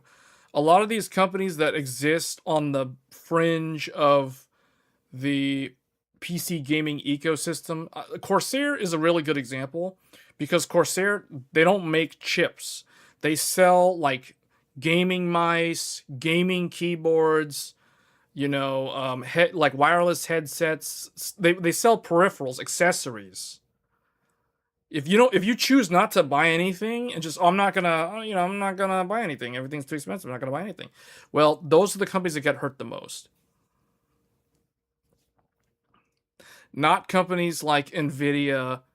If you don't buy an RTX 5070 Ti, you're not really going to affect nvidia. I guess the right thing to do is to not buy a GeForce graphics card right now. But if you don't buy one, it doesn't really have a heavy impact on them because the size of the revenue that they get from the gamers is significantly less than the enterprise market now. So that's the reason why it doesn't. Whereas you look at a company like Corsair, Corsair doesn't sell to enterprise business customers. At least I don't know if they do. I'm pretty sure they exist selling only to consumers. Well, if the consumers stop upgrading and buying stuff, Corsair stands to lose a lot of business from that decision that the consumer makes. Whereas if you don't buy Nvidia, or it's like you don't buy, I'm not gonna buy from Asus or Nvidia. You know, who cares about them? I'm just not gonna upgrade. I'll just keep using my. It's like, okay, yeah. Well, Asus still sells to regular consumers. Like they sell to the average Joe who needs a laptop. You know what I'm saying? So it's like, or they're gonna sell to people who need computer monitors or whatever. Like they have other things that can keep them afloat. So they're too big to fail. And Nvidia, same thing. Nvidia's like, okay, you don't want to buy the 5070? Who cares about you? Your loss. I'm just gonna go and repurpose. I'm not gonna stop making 5070s. I'm just gonna make more HBM chips for the AI factories. That's basically what will end up happening. So it's like they don't care. It's like, okay, you don't want to buy, okay, you don't want GeForce, who cares? Okay, who cares about you? You go be a loser. I'm just gonna repurpose my GeForce line and turn it back into AI chips. That's what they'll do. See, the thing is, that is nvidia has so much what's the word, resiliency right now, that it is super hard to make a dent in nvidia's armor. As a gamer, it's like you can't really do much, you know. So that's the problem.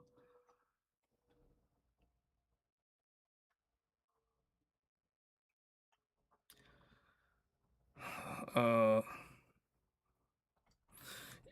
well, okay, here's the thing though. Keep in mind one thing.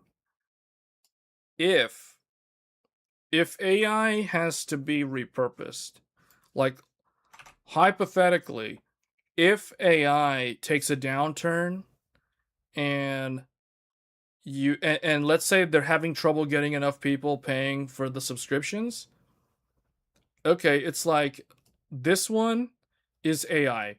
This one is AI. This one is AI. This one was AI, but I'm having trouble maintaining my subscribers for AI. So what I'll do is I'll convert this one to GeForce Now and sell gamers cloud subscription services. Whoa, ingenious! If the gamers don't want AI, we'll just sell them GeForce Now. Wonderful. And they can make the GeForce Now more enticing. How do you make the GeForce Now enticing? Well, you make the GPU very, very expensive. Very, very expensive.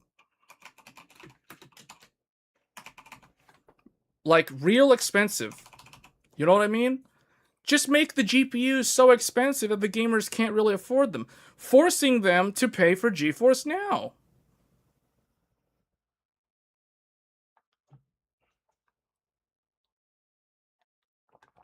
Yeah, but that problem that you're talking about, the input lag, that is a problem due to internet speeds.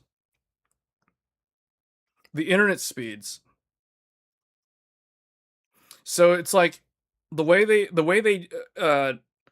reduce the input latency is two things. One, they bring the data center closer to you, and two, you upgrade your internet speed.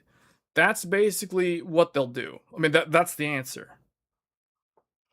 But yeah, that's how they do it. And you know, like, and don't put this beyond nvidia to be able to do something like this. You know they can do this. You know they can do this. The problem is they have learned from something called RTX Pro 6000. RTX Pro 6000.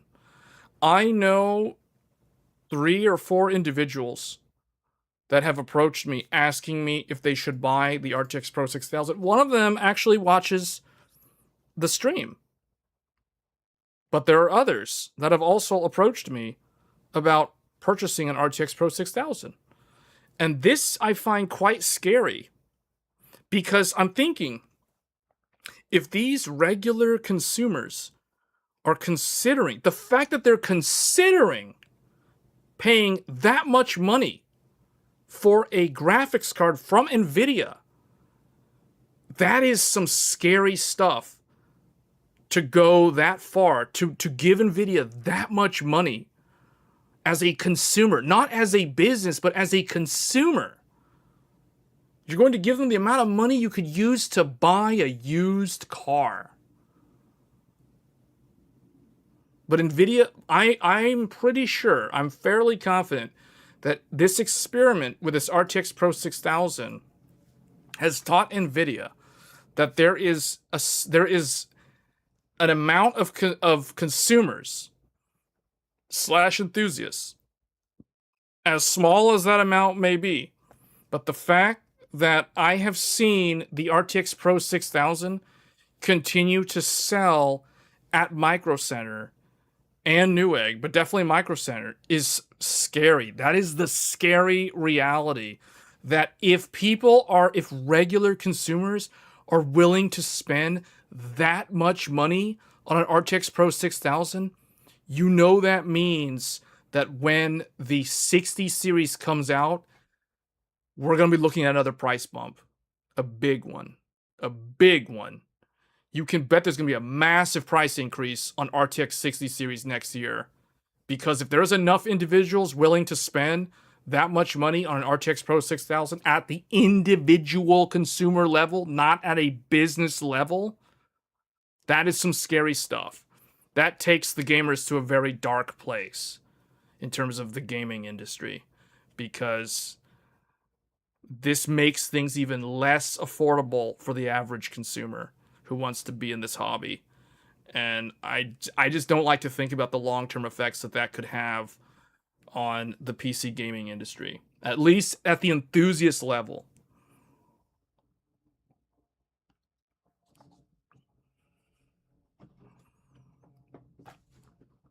So that is some scary stuff to think about.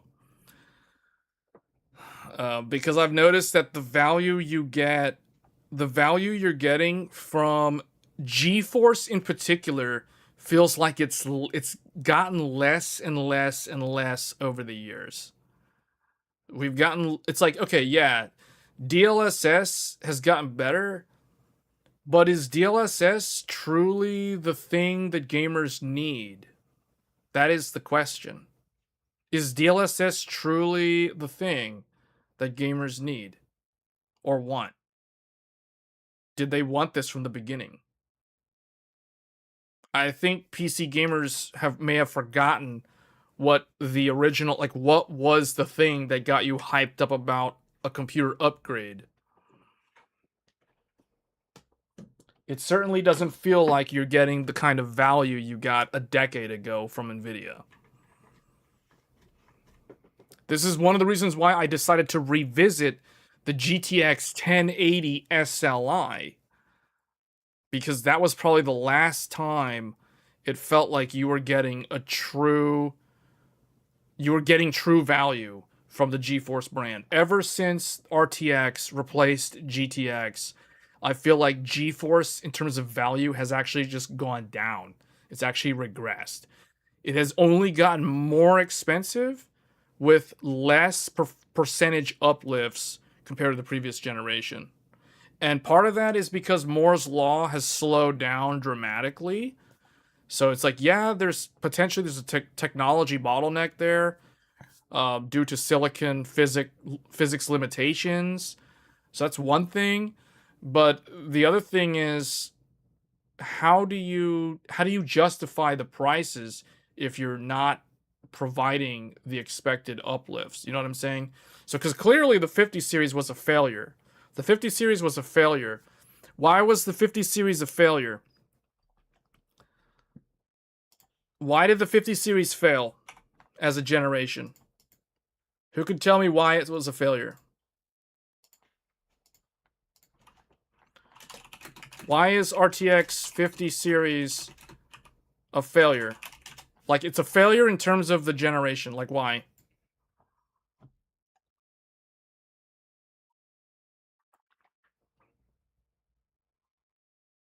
$5090 was 25% faster than 4090, and 5080 was slower than...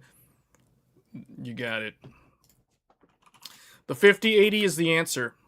The 5080 is the answer. The 5080 was a complete failure. It was the biggest failure in the history of NVIDIA in a long time. All you have to do is look no further than the 5080. The RTX 5080 is slower than the RTX 4090. That is reason number one. Because this, in the history of the company, has never happened before. It has never happened before. Where the next generation 80 loses to the previous generation's flagship. This has never happened before. And the crazy thing is, the 4090 isn't even the flagship. So it's like, if you want to get really, really technical, You have to look at 4090 Ti. You have to look at how the 5080 compares to the 4090 Ti. Not only does it lose to the Ti, it loses to the second strongest, the 4090, which isn't even the strongest Ada graphics card. So this is a failure. This is proof that the 50 series was a failure of a generation. It is the definition, it is the Harvard Business Review case study of why the 50 series was a generational failure. Product stagnation. Whatever excuse. It's like, okay, the node shrinks aren't there. The amount of effort put in was not there. It's like basically toss more cores and raise the power limit to the brink of to the point where you're melting the connectors on the 5090. It's like that is a sloppy way to make a next generation.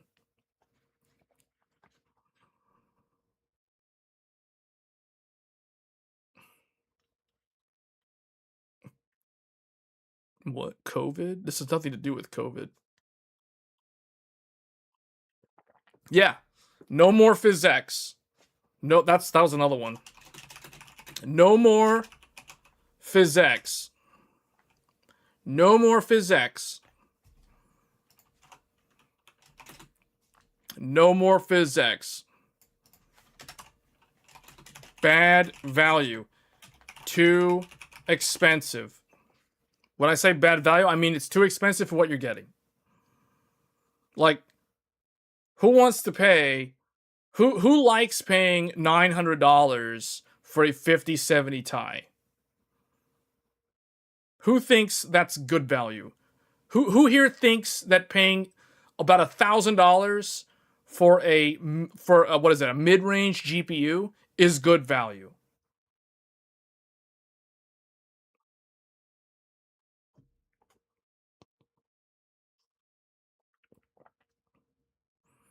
It has nothing to do with COVID, dude. 40 series was after COVID, and 40 series was fine compared to 50 series.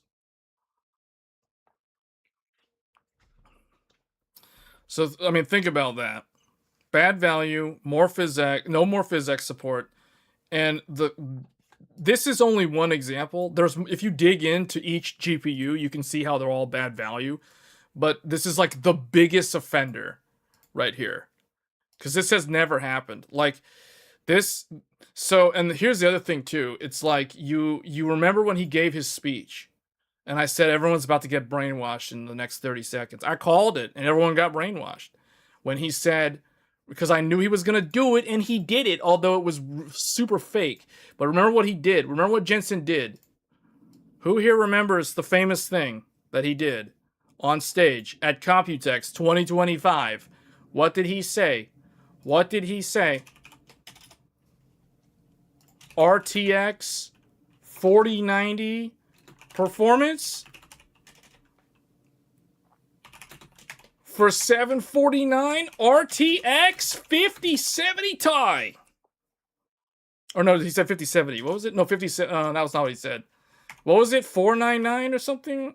Was it 499 or 599? 549? I can't remember.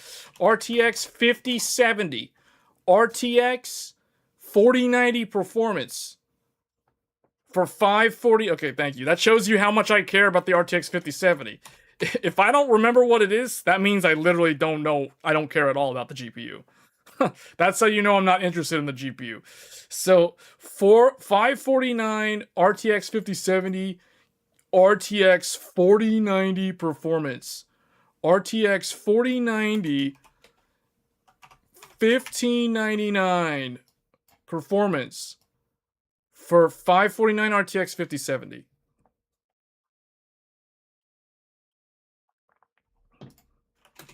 By the power of AI. Then he added that last part. So, you know, years ago, he made a similar claim. 10 years ago. 10 years ago, in May of 2016, was it May? I think it was May. May of 2016. This has been a decade now.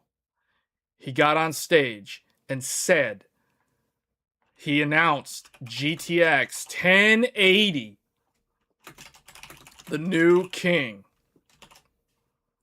He proclaimed it the new king. But then, at the end of his presentation, he said, but that's not all. GTX 1070, faster than a GTX 980 Ti. Faster than a 980 Ti. And what he would tell people about the GTX 1080, he would say faster than a GTX 980 SLI. GTX 1080, the new king, faster than a GTX 980 SLI. GTX 1070, faster than a GTX 980 Ti. These are true facts. He said this on stage with conviction because he knew it to be true. Fast forward 9 years later, basically last year, he got on stage and he tried to make the same comparison. He said RTX 5070, 4090 performance for $549 with the power of AI. See how the value has decreased. See how the value has decreased. Because he used to say faster than a previous generation flagship. Now, he made the claim, which was also wrong, it's incorrect, but he made the claim that the 5070 is equal to, he didn't say faster. He didn't say faster like he did all those years ago where he declared the 1070 faster than a 980 Ti. He only said that 5070 was equal. It was RTX 4090 performance for $549 by the power of AI. So this is what I mean by the value proposition is nothing like it was years ago.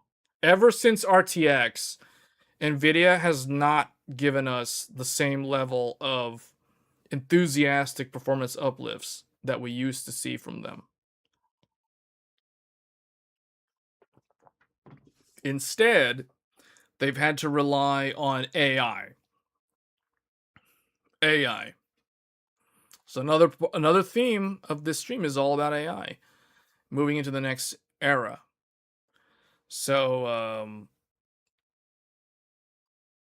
this is why it's hard to be enthusiastic about NVIDIA's GPUs anymore, outside of the context of AI, because the AI stuff is quite impressive, actually, when you actually look at it, how it works, and all this crazy stuff that's required here to make it work the way it does. It's fascinating, actually. But you look at it from the traditional enthusiast hardware side, and you know, as just a regular consumer who's enthusiastic about technology, I mean, it's hard to be enthusiastic about their GPUs these days. If you understand how NVIDIA's GPUs used to be, you would understand why it's hard to be enthusiastic about them now.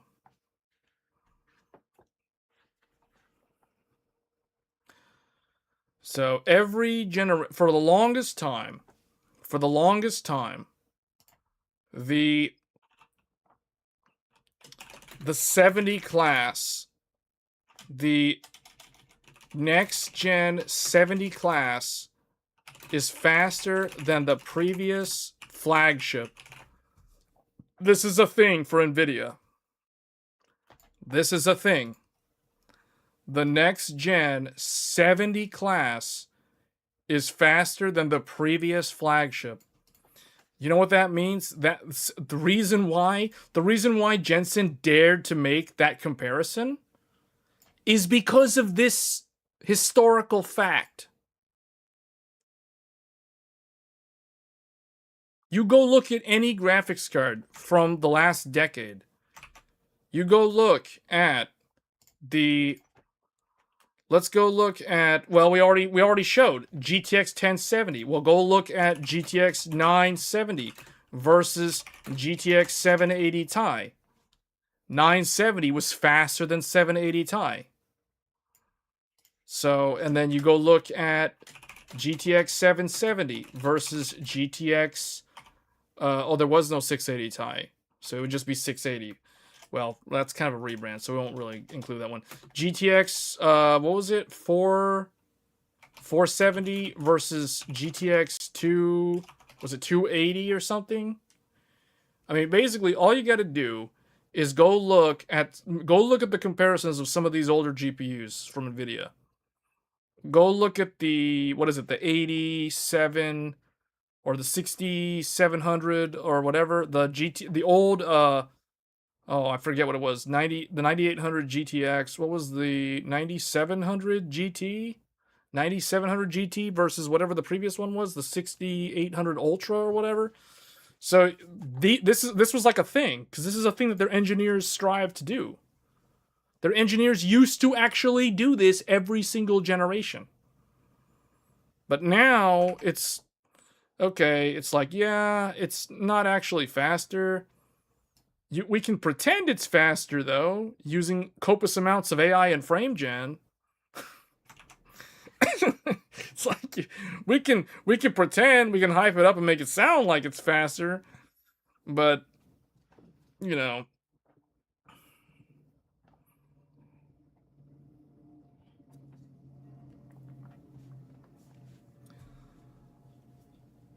where you can pull out the two Vega 64s. Yeah, you know, AMD is kind of the opposite in a weird way. Like RDNA is actually a lot better than GCN in terms of the value. But that's because AMD so if you look at the AMD from 10 years ago, AMD was on the trajectory to go bankrupt, and nobody had any idea that they would be the comeback success that they are today.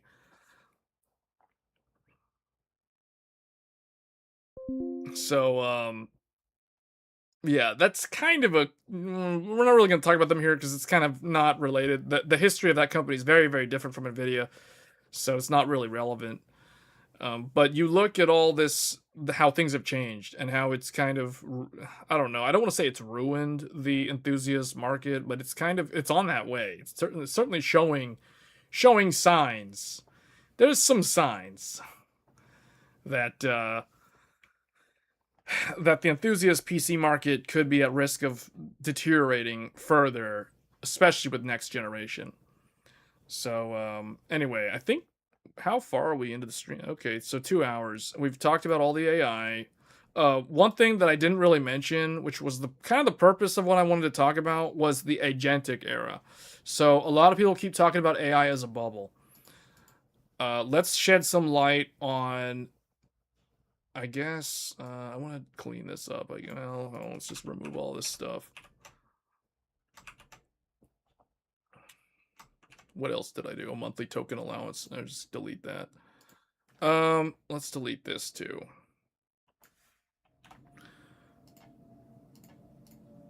Is that still okay? So AI is progressing into the next phase. The next phase of AI, you may have heard of this phrase. It's called the age of agentic AI. This is the next level of AI.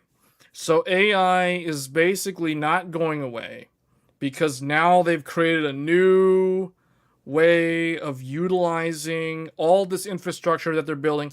Because here's the thing, guys.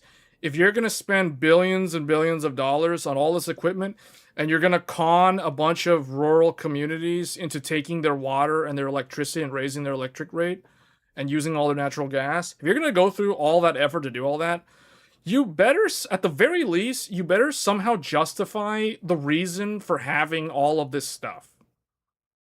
So if the humans, are not that interested in cloud services for AI, what do you do? Who do you go to if the humans aren't interested? Who do you go to?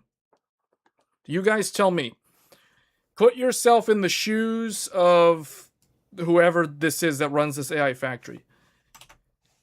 You basically bought up all the land from some farmers or ranchers or all of the above, and you negotiated with the county commissioner and the local city mayors to take all the water and to pay the electric companies whatever per kilowatt hour, blah blah blah, for the next 36 months. So who do you go to?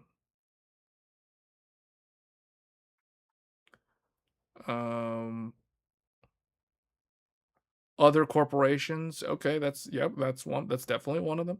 Military is definitely a choice. That falls under government, but yeah, you can go to the government. You can go to corporations.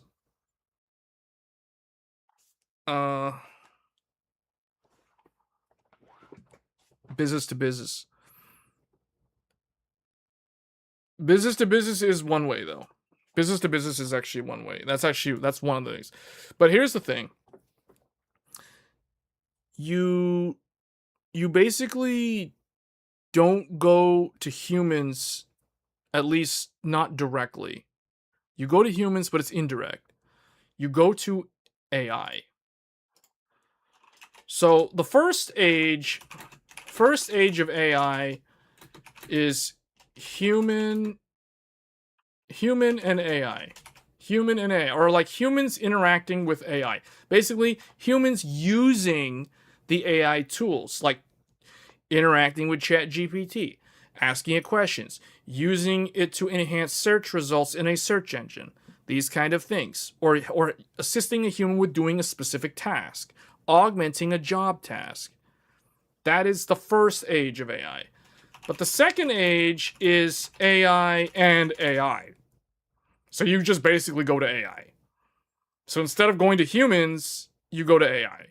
So what that means is, so imagine, for example, if I have a Strix Halo.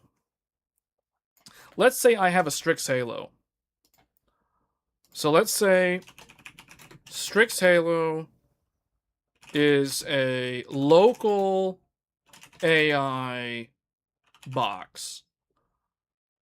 And let's say I want Strix Halo to create a video game for me. Let's say I want AI to make me a video game. Make my own video game. I'll call it Fantasy Final 17 or Fantasy Final 11. They never did a Final oh no, they did do a Final Fantasy 11. It was an MMO. Fantasy Final, just Fantasy Final, you know? Knockoff of Final Fantasy. Yeah. Strix Halo is going to make me a brand new game, my own video game, and I'm just going to have Strix Halo vibe code my entire game, and I'm going to use something called MCP, which we're about to talk about, because that's how you actually do it. So I don't need to pay programmers. I don't need to pay artists. I'll just let Strix Halo vibe code the entire video game, Fantasy Final, and it'll be great. It'll be awesome. The best game in the world, made by yours truly and Strix Halo. It's great. How am I going to do it? Okay, what do we need to make a video game called Final or Fantasy Final? We need Strix Halo. That's step one. You need to have Strix Halo. Why do you need to have Strix Halo? Because Strix Halo equals 128 GB VRAM. That's why. That you need that VRAM. Just saying. So you need VRAM, boys. Okay, Strix Halo is a local AI box. We'll use AI to create an entire video game. an entire video game that I plan to sell on Steam and PlayStation Store and Nintendo Switch 2. All of the above. We'll charge $69.99 for the video game. How about that? That's the goal. So we got to make a video game so good, so wonderful, AAA production values, everything's so good, and we're just going to use AI to create the entire video game. So how are we going to do this? Strix Halo is step one. We're going to need Threadripper. We're going to need Threadripper plus dual Radeon AI Pro R9700. Why do we need Threadripper to make a video game? Because I need something to run Unreal Engine 5.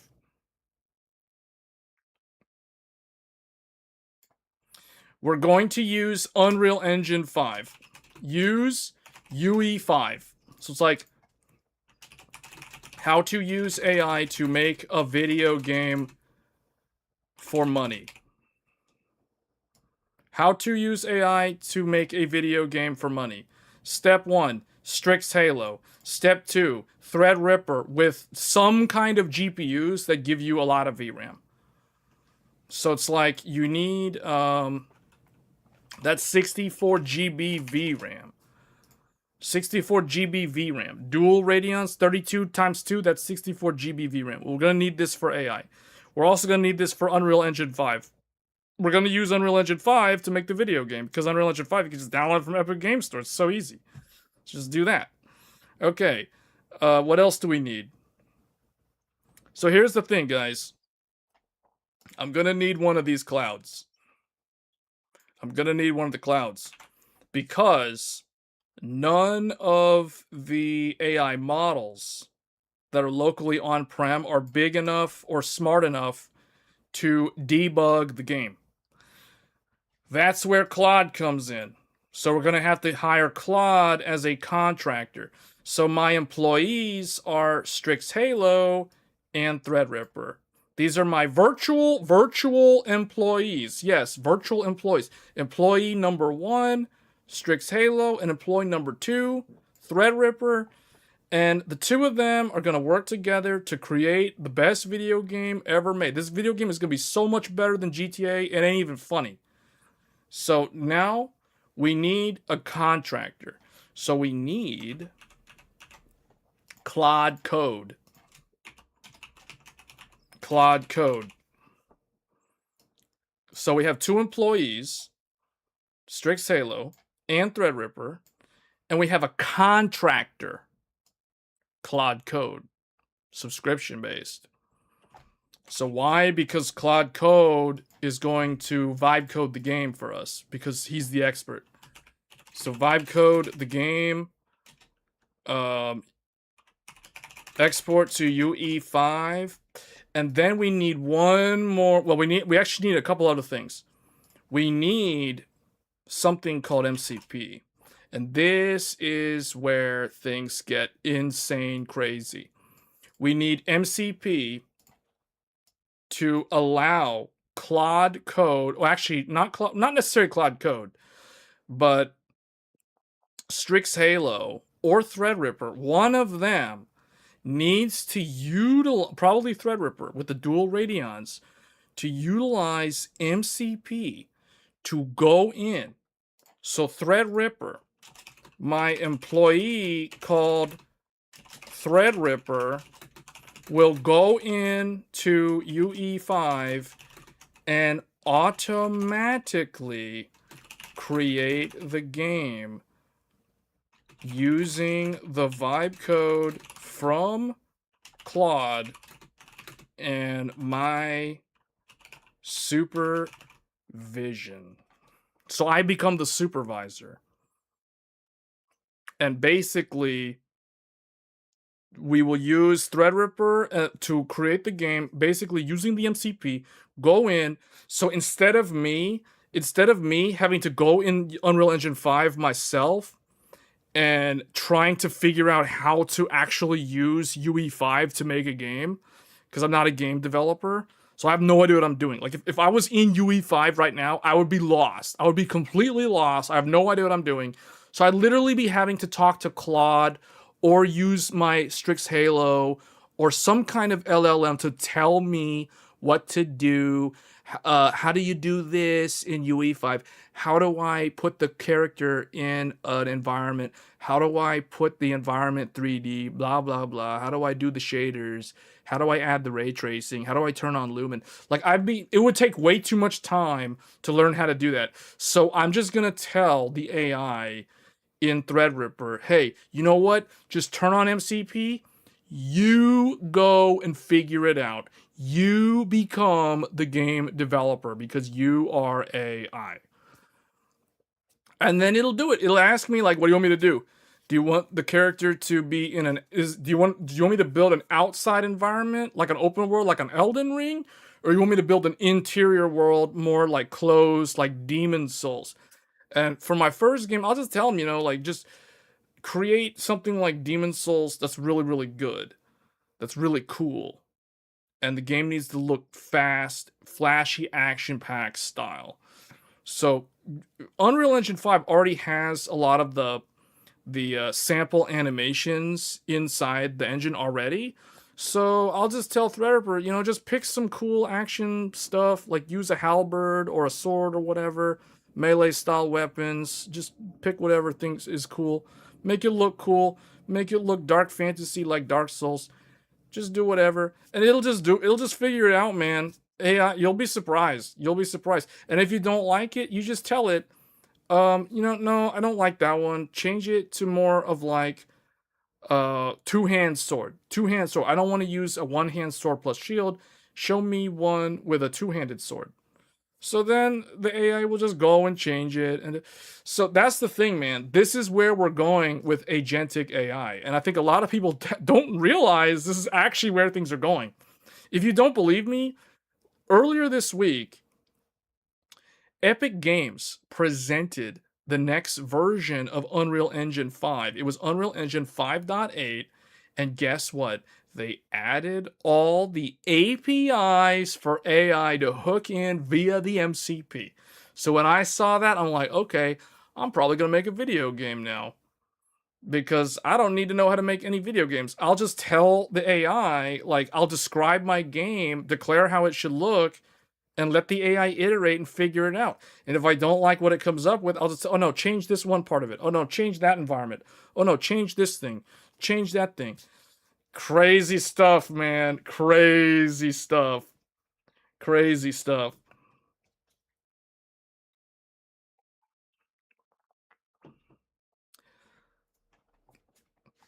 Subscription of Claude does not last on vibe coding environment. They end up using API-based pricing, token-based pricing. Well, see, the thing that I would do, so the example I gave you guys is like if you need a model that is very proficient in coding. If you're doing something else, like if you're doing another project and it doesn't necessarily need like an expert in coding, then you don't need Claude Code. You can use something else. What I'm saying, the reason why I bring up Claude Code is because Claude Code would serve as like an expert. Because the models that you have that run locally on Strix Halo or Threadripper or whatever, or 5090, because I would throw 5090 in there if I need it as well. So it's like the models on those they're more general. They're not very specialized. So, and the specialized models, the weights on them are very VRAM intensive. So it's like, unless I can use Vulkan and I can put like 4 graphics cards in Threadripper, which I can. No, I'd rather not do that. But I could do. So it's like I could go. Let's see what I could do. Well, I can't do 5090 because it's too thick. I could do. I could do Threadripper. So I could basically do 90 R9700, R9700, B5 or B70, and some other thing, like some other graphics card. So that's like, what is that? Uh, 96 gigs of VRAM right there. Yeah, that's 96 gigs of VRAM with just those 3 GPUs. So that already equals RTX Pro 6000, and that's way less money than RTX Pro 6000. Now it's not going to be as fast as RTX Pro 6000, but who cares? It's way less money, and as long as it works at the end of the day. Now I would have to also figure out how to do the well, I mean, I could do everything in Engine, right? So, but this gives you guys an example of what it means to be in the age of agentic AI. So,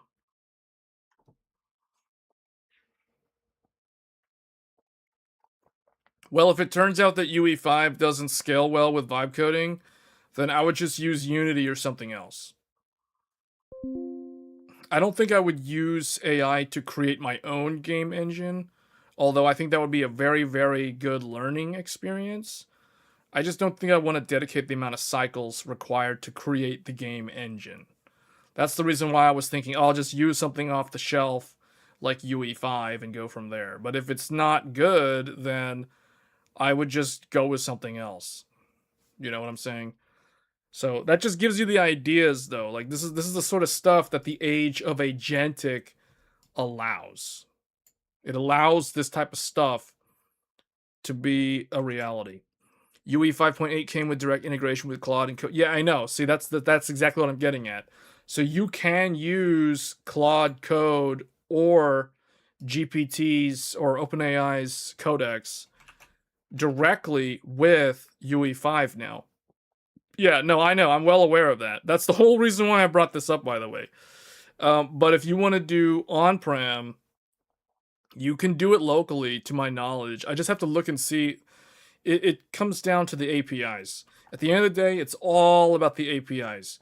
Because if the APIs are exposed to Claude Code and codecs, then that means that they could be exposed to another AI LLM and it can access them as well.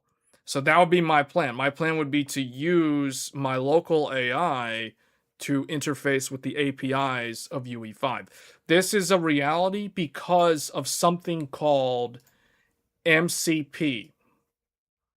MCP is what is ushering in the next generation of AI.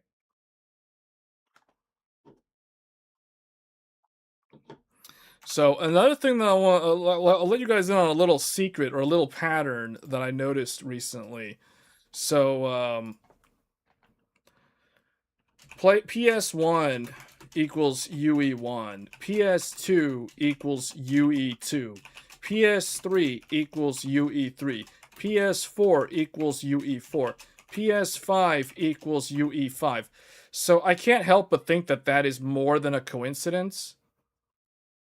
So it just so happens that the Unreal Engine, Epic's game engine generations align almost perfectly with the console generations, at least the Sony console generations. So PS6 equals UE6. And oh, isn't it interesting how 5.8 UE5 is getting close to the end of its iterations? We're about a year and a half out from PS6. So UE6 is probably going to start showing up next summer, or fall, or somewhere around the time of the PS6, which will be November of next year. So that's interesting. Finally maxed out my 5090 VRAM usage with Crimson Desert. Running it at 8K DLAA 6X frame gen with 4K texture mod would push past 32 GB VRAM usage. Oh, because you're playing it at 8K native. What sort of frame rates do you get when you're playing it at 6X frame gen on 8K? You're playing at 8K resolution. But you're playing native 8K and you have 6X frame gen turned on.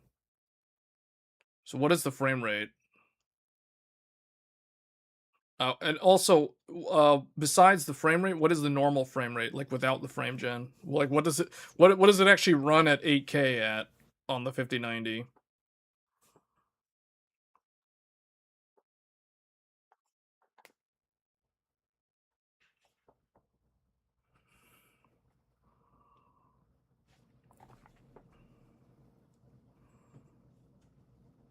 The 6x frame gen on an 8K.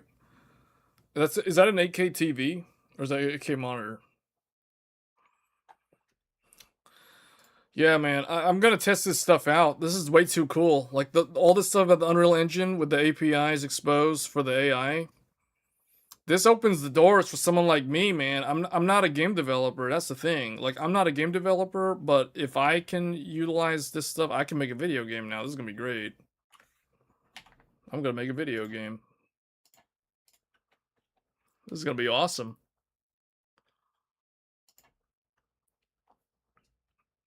8K DLSS quality is around 90. Latency is like 1 second.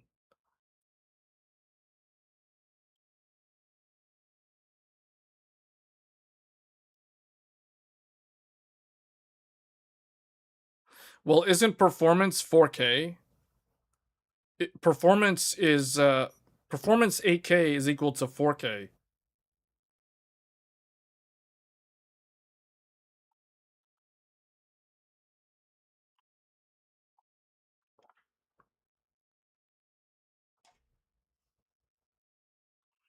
You don't need to be a game developer. It's not as bad as compiling a kernel. Oh man, speaking of Linux, I got so annoyed at Fedora yesterday on this thing right here. On this framework laptop 16.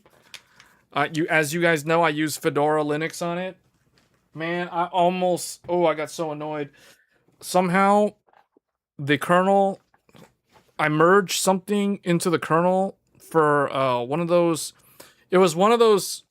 I forgot what it was. It was one of the libraries for running the local AI using XDNA2. And somehow I rebooted the computer after the update. It also wanted to do a system update like a normal one that I kept putting off. So I finally did the restart and update. It came up, guess what? Wi-Fi completely gone. Like it was almost like the Wi-Fi card is no longer even in the computer. It was like that level of gone. And so I basically had to reboot into grub menu, load an older kernel, then delete the newest kernel, and then which was like 7012. So I deleted 7012. I rebooted on like 7010, deleted 12, basically re-updated again, and then I fixed it that way. But my goodness, that was so annoying. That's the second time that Fedora has almost caused me. The first time I messed up the kernel so bad that the computer would literally hard freeze at random. Like it would hard freeze. I would have to hold the power button down to reboot the computer. I basically re-imaged the computer and wiped everything, and then after that it was good, like as it works as normal. And then recently had a similar problem happen trying to get the AI stuff working on the XDNA2, which is basically the NPU on Strix Point, the 50 tops thing. And I was about to be like, man, I'm about to go back to Ubuntu because I have Ubuntu on my old Threadripper, never had a problem. I have Ubuntu on the Strix Halo, never have a problem. So, I don't know, man. All these people who are telling me, man, Fedora's better than Ubuntu. I'm thinking, like, I don't know, guys, because I want something that just works. I just want something that works. I've also had to customize Fedora so much to get basic things like the Windows style of resizing windows when you drag them to the corners and stuff. I can't believe Fedora doesn't have that. Ubuntu has all of that. Like Ubuntu 26.04 LTS literally has all the Windows stuff in the GNOME. So it's like GNOME on Fedora has like nothing out of the box. I'm like, it's 2026, guys. If Apple can do it, so can you. Like, I don't understand what this minimalism nonsense is with the GNOME and the KDE. Don't even get me started on KDE. KDE, No. People go to Linux to get away from Windows. People don't go to Linux to try to recreate their Windows environment, if you know what I'm saying. Like, that's the kind of vibe that I get when I look at KDE. So I'm thinking like, man, KDE Plasma literally looks like bootleg Windows. That's bootleg Windows without even being Windows. I do not want that. I'm sorry, I do not want that. I ain't about that life. You know what I'm saying? Like, if I'm going away from Windows, I'm not going to another OS that is going to try to look like Windows. Does that make sense? It's like, that ain't for me. So I go to GNOME, but GNOME, like, why does GNOME have, like, Fedora GNOME has, like, nothing? Like, it's like, it's like buying a base level, a base trim level car with, like, base specs. Like, what is this? You know, like, where's my sunroof? Where's my fog lamps? You know, like, what is this? Like, huh? It's like, come on now. I have a feeling the next time I reinstall Linux on a computer is not going to be Fedora. That's all I'm going to say. I'm not super happy with Fedora right now. Nobara is more what you want. Nobara?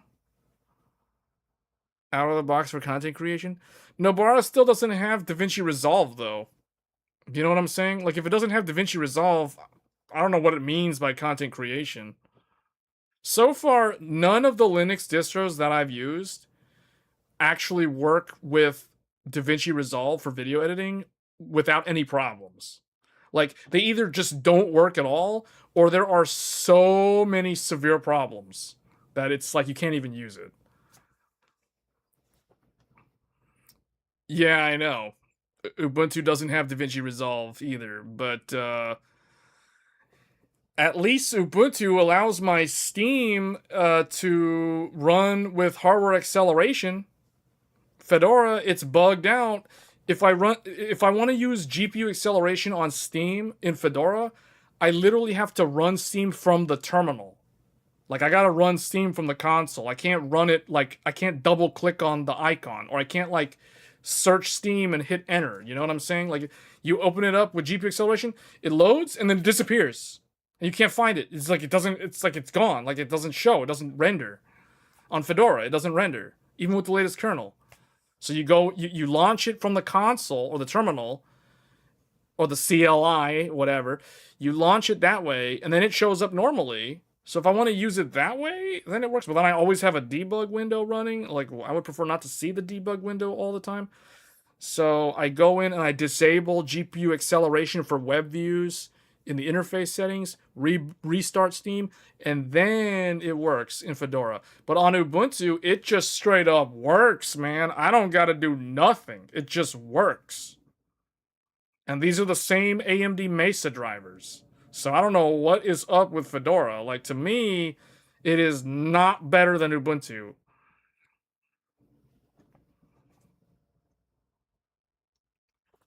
The other thing that's annoying about Fedora, well, this is to stay more true to the philosophy of open source, is you can't, like, you install a video editor or you install OBS, and guess what?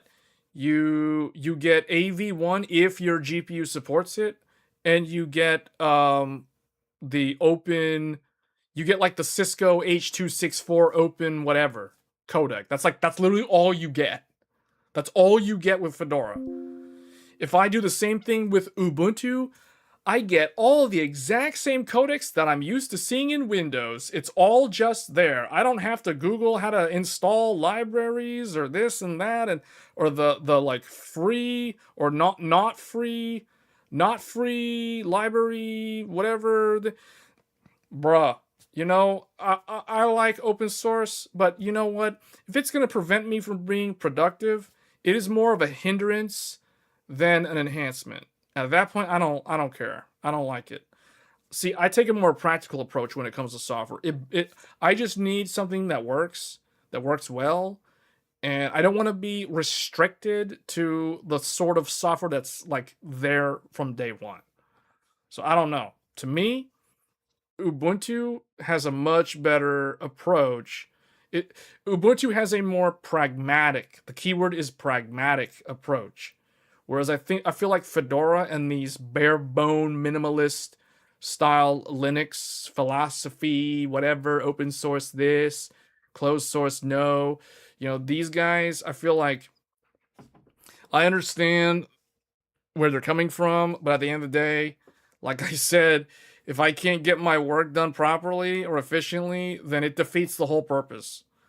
If I gotta go to if I gotta go to Ubuntu to have a better experience because everything just works, or if I have to go to Windows to do stuff like video editing, then that's not a very good sign for Linux. Ubuntu starts you out with more, but it's a lot more limited.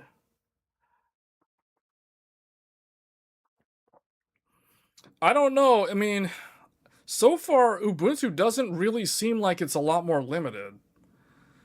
The other thing too is, let me tell you what. So right now, let me list for you guys. Let's make a new. Let me delete some of this stuff. We don't need any of this anymore. We don't need any of this junk. Delete all this stuff. So these are my Linux computers. My Linux computers are Framework Laptop 16 running Fedora 44.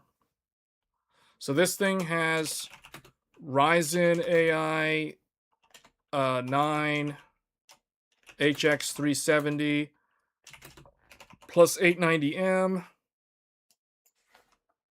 So we have two GPUs here. We have GPU 1 is the integrated Radeon 890M. We have GPU 2, which is Radeon RX 7700S, which is basically equal to a 7600 desktop, for those that don't know.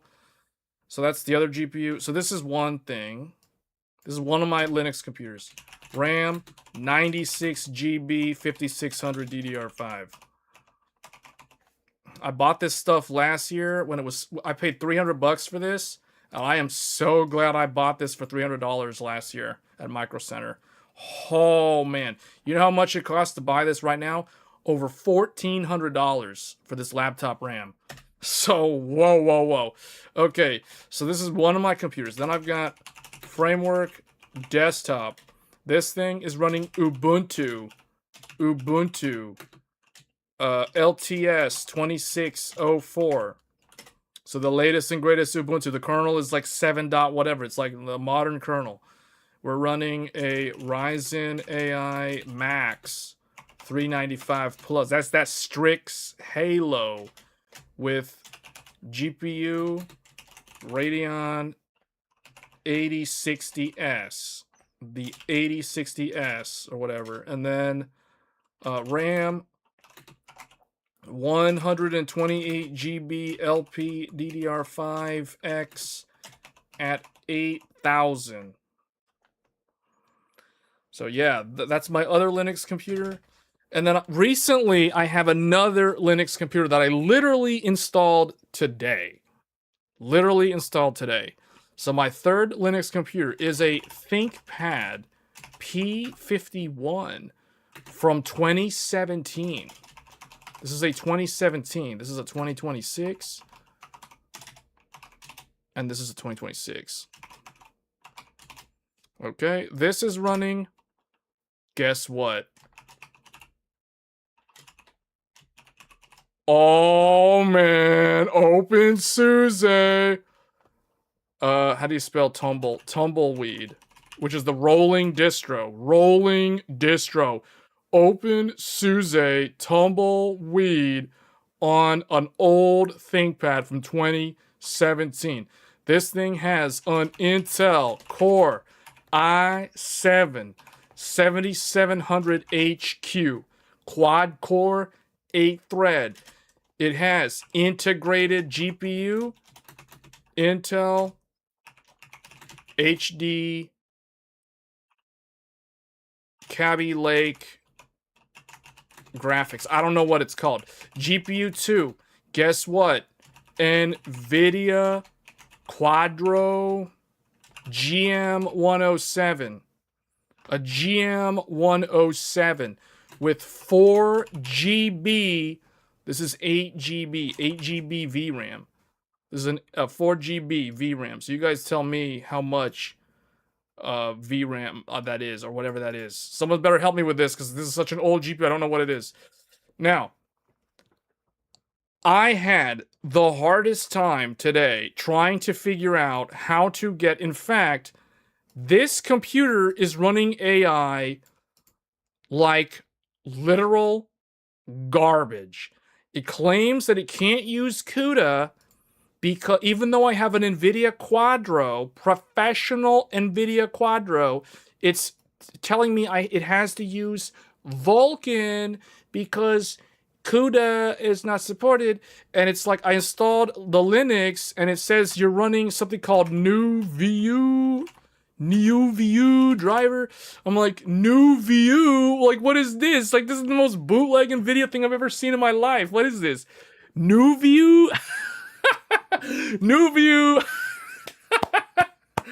New view. Can't even run CUDA. It's like, what's going on here? OpenSUSE, tumbleweed. OpenSUSE. Okay, by the way, for those, GNOME 50. GNOME 50. GNOME. Yeah. Even though they recommended KDE, when I was going through the OpenSUSE install, because the OpenSUSE installer is like none of the other installers. This thing is like enterprise looking stuff. I'm like, what is this? This is a rolling distro, but it look like enterprise. They're like, are you sure you don't want KDE? I'm like, yes, I'm sure I don't want KDE. Go with GNOME 50. All of them are running GNOME 50. And boy, man, what is this? Someone needs to help me. What is this no view no view driver for NVIDIA Quadro no view? How do you get rid of that no view driver, man? Like, what is this? On these computers, it was so easy. All I did was install Fedora or Ubuntu and then proceed to like install all the AI. And it's like all of a sudden I can use all the AI. On this one, I proceed to install AI and I get 1 token per second. Like, is it even using the GPU? It's like, what? I don't understand what's going on there. No VU driver.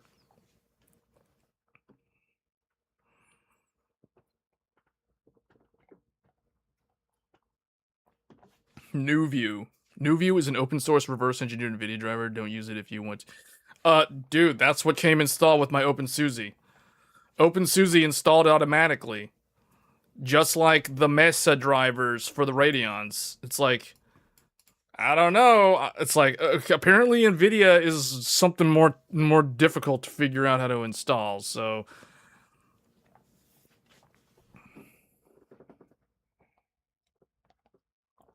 So now we've got a third Linux. This one is the classic, like, old school Intel plus NVIDIA combo on a laptop. You know what I'm saying? Because I installed NVTop. And you know what? NVTop thinks that I only have Kaby Lake integrated graphics. It doesn't even see the Quadro. And then when I go in Mission Center also doesn't even show I have an NVIDIA Quadro, even though this is using an Optimus laptop. So what exactly is the NuView driver doing incorrectly? It's so bad, man. It's so, now I understand why people struggle with NVIDIA on Linux. Because this is no joke, and it's OpenSUSE. We went OpenSUSE just because we activate hard mode, just because, and go GNOME, so we can have to figure out, like, how to get basic things working again, but now it's OpenSUSE. Oh man, OpenSUSE in the house. I'm slowly branching out. First we were on Ubuntu, then we were on Fedora. Now we're on OpenSUSE. Linux. I gotta figure out how to install the actual NVIDIA driver, because you're telling me that Nuvo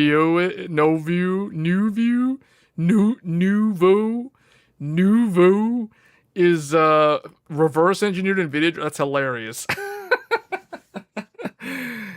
GPU driver support. Well, the other thing too is keep in mind this is a super old GPU. You guys know what GM107 means. GM107 means you know what it means. Maxwell. GTX 900 series. It's even older than the GTX 1080. So we're going way back. We're trying to figure out how to get this to run AI. a GTX 900 era graphics card with 4 gigs of VRAM trying to run AI on OpenSUSE. Like, why that one? Just because, man. OpenSUSE is the real deal. This is the real Linux experience now. I mean, this and Debian. You got to go this or Debian, then you get the real deal.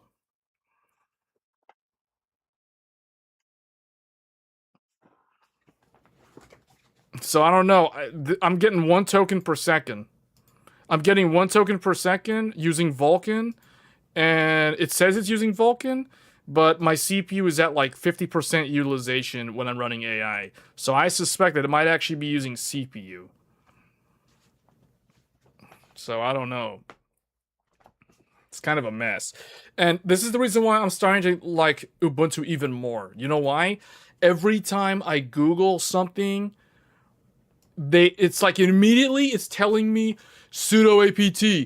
The Gemini GPT in the Google search engine is saying, it's because you need to do this, check the sudo apt, install the apt this, apt that, sudo apt. I'm like, dude. Realistically, 8K DLSS balanced is the max I would go. The latency for 8K DLSS quality is so bad after 6x frame gen is really bad, even though it still looks smooth. I bet it's bad. That's why I was wondering what the natural frame rate is. Because if you're doing 6x on the natural probably already has such a low number to begin with. You know, without upscale. Because you were saying DLAA, right? DLAA with 6x. That's going to have a lot of latency. Because even without without the frame gen, it's going to be a low frame rate.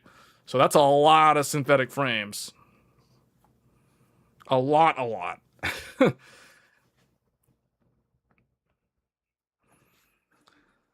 This GPU is the same power as the PS4? This is a Maxwell, guys. This is Maxwell. And this is a mobile laptop, by the way. This is a laptop GPU. Laptop GPU. NVIDIA Optimus technology. Well, wait, I need to figure out. So, I don't have the laptop with me right now. Literally, the only laptop I have with me right now is my Fedora. Framework. Framework has been my daily driver ever since I switched to Linux, guys. Ever since I went to Linux, I've been using the Framework Laptop 16. So I basically have been using Fedora the most. Like, I spend most of my day using Fedora nowadays. And Fedora has gotten on my nerves to the point where twice it was so bad where I felt like going to Ubuntu. But, you know, I've got it to the point where I like the look and feel of it now. I've gotten enough of the add-ons in the GNOME tweaks so that it's similar to Ubuntu. Basically, all I've done, though, with modifying Fedora is I've added things using GNOME tweaks and the extensions manager to get it to function a lot like Ubuntu. So it's kind of sad because Ubuntu, I don't have to do anything. I don't have to install anything extra. But Fedora, I have to install all these extra things. Oh, go in GNOME tweaks. Open the extension manager. Oh, go in the extensions app. Oh, go find the tile window thing. Go find the dock to dash. Go change the settings because even the default doesn't. It's like, oh my goodness, are you serious? GPT, tell me what to do. I don't know. I need agentic AI. The fact that I need AI to help me get Fedora working is kind of sad. And it's not a very good sign for Linux, to be honest. If people have to use AI to figure out how to do basic things, because, I mean, think about it. It's like, oh, I want to see what my GPU utilization is. Oh, guess what?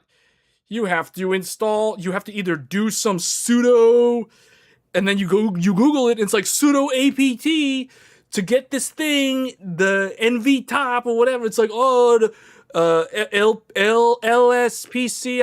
shows you all the things, and I'm like, dude, the fact that you have to like download and install this stuff, like, man, if I want to see my GPU utilization in Windows, I literally open Task Manager.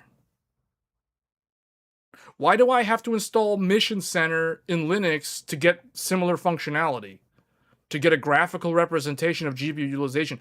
I mean, I could always use some kind of terminal like NVTop or some command line thing, and guess what? All the Google instructions are always in. Oh, guess what? They're always APT. Why is it always APT? Why is it never DNF? It's always APT. Could it be because Ubuntu has more market share? Because Ubuntu is the most popular one? I have to always specify on Fedora, on Red Hat, on Fedora 44, on Fedora, on Fedora. Because if you ask it generically on Linux, guess what? APT, APT, sudo APT, APT, APT. I'm like, bruh, I'm on Fedora. Why do you keep telling me all these Ubuntu commands?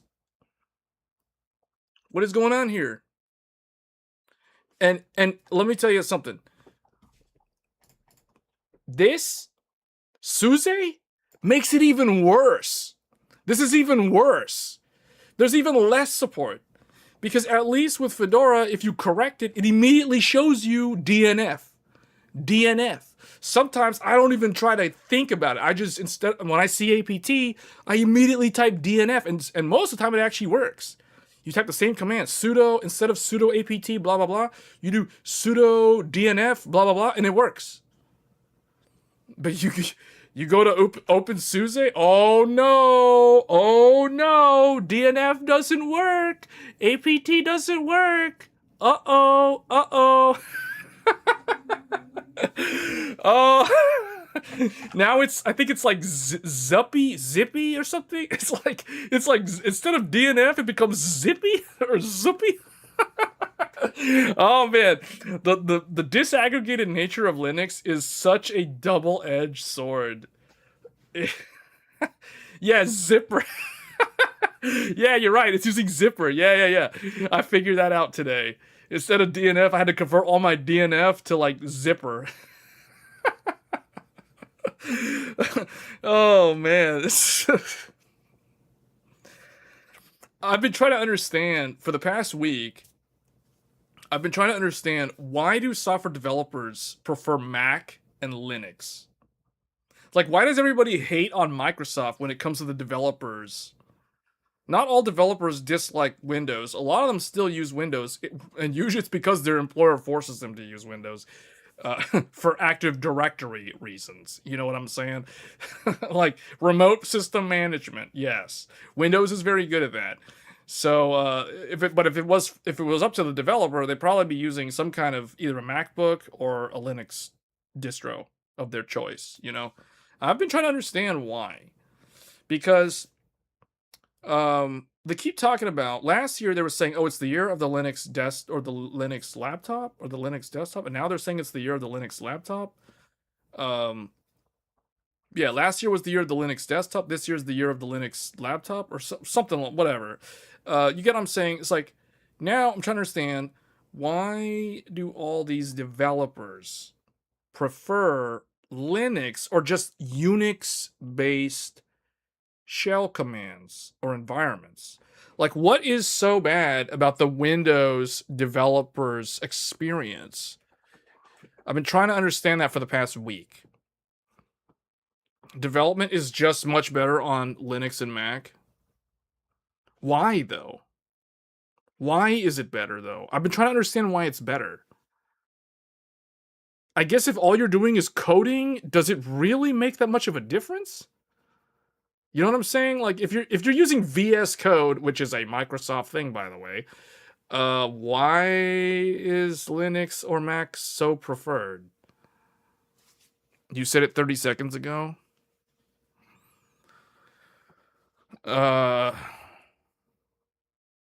Win32 has a path limit of 256, so you use recursive ping.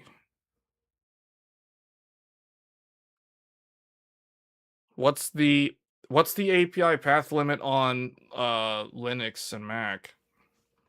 You know, I've had to explain to people in the last month because they see me using Linux. Like, why are you using Linux? What happened? And because I used to be using Windows, I'm like, why are you using Linux all of a sudden? Why'd you switch? And I have to explain to them, and I'm like, because it's Linux. Like, why not? And they're like, dude, that's not a good answer. You better give me a better answer. And so then I was like, well, developers like it more for some reason. And then they're like, is that a reason for you to switch? And I'm like, no, not really. It's just like, well, then why use Linux? And I've been trying to understand what is so great about it, because so far I don't see either. I'm not understanding what is so bad about Microsoft or what is so great about Linux from a developer standpoint. That 256 path limit, I don't know if that's a good enough reason. Unix comes out of the box with C+. You don't need Visual C++. Yeah, I already read the thing about the path limit. Why is that such a bad thing, though? You only use the path limit when you're adding apps and stuff.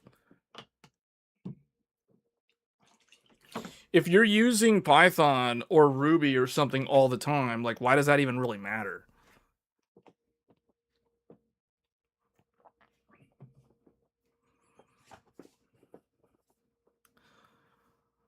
I still haven't fully understood why, because there's something to be said for the simplicity of Windows. Everyone seems to be bashing on Windows these days, and honestly, I don't really, because the thing I always hear is like, oh, it's so intrusive with the random ads. Like, I don't ever get these so-called ads in Windows. It's like, I don't know what they're talking about. I mean, the only time I've seen it is like, do you want to install this HP printer app or something? I'm like, no, because I don't even have an HP printer. So it's like that's something that I've seen happen on Windows 11 recently. Um, I don't know why it's a problem. I guess it's more intrusive if you have an OEM system, like if you bought like an HP laptop or something. Maybe it's more intrusive then, but as someone who literally builds my own computer, it's like, does that really affect me? I don't know. Like, it's kind of weird. If you don't need a dependency anymore on Windows, you literally can't delete it because the path is longer than 2. Battery life on laptops with Linux is also good. Yes, yes. I will tell you guys this. The battery life on this framework running Fedora, this is a big laptop with a discrete Radeon 7700S. You know how much wattage this Radeon 7700S uses when it's idling? It uses 1 watt. 1 watt for the discrete GPU. Because I was thinking about removing the GPU and just having the integrated graphics just to see what the battery life is like. But the difference between having it there and not having it there is literally 1 watt, 1 idling. So, I mean, 1 watt, how much battery do you gain? You probably would gain like 15 minutes, 20 minutes of battery life on idle power consumption alone. So if you take out the discrete card, which is a noticeable amount, but I don't think it's worth removing the discrete graphics card because you can benefit from it by running local AI on it. So yeah, I don't know, man. Like I agree that the battery life on Linux is quite good. The only thing that Linux doesn't have, which I have not been able to successfully get working on my laptop, is Hibernate. It doesn't have a good Hibernate. I've tried like 2 different walkthroughs on how to get Hibernate working. It does not work for me on this laptop. So, the hardware can do it because if you're on Windows, it can do it. But man, Windows still gets better like standby battery life than Linux only because of a Hibernate. If you just use modern standby on Windows and you use regular S3 sleep on Linux, the battery life is probably the same while they're sleeping. in fact, the Linux one is probably going to be better if the Microsoft one still tries to keep internet connectivity even in a low power state. I know you can disable that though in Windows, so then it's probably the same as Linux. But Microsoft will ultimately still win because Hibernate is a thing. And the way I've always used my Windows laptop is my Windows laptop is set up to go from basically on Windows, my Windows 11 laptop goes to sleep, which is S3, or no, actually, it's not true. It's not S3 anymore. It's modern standby. It goes into modern standby after I think like 10 minutes of me being away from the laptop, or if the laptop lid is closed or whatever. But then I have a timer set up in the power plan so that after, I'm trying to think what my timer, I think it's like after an hour. After 60 minutes, it goes from sleep to hibernate automatically. Automatically, it can do this in Windows. And this ultimately makes Windows have better battery life than Linux. So I really, really miss the ability to go sleep to hibernate in Windows. That is like the thing. So it's like I'm still kind of confused. I'm trying to understand like what is so great about Linux if Microsoft has all these features they just straight up work. And don't even get me started on video editing. Like Linux is like the worst platform for video editing. Mac and Windows are light years ahead of Linux when it comes to video editing.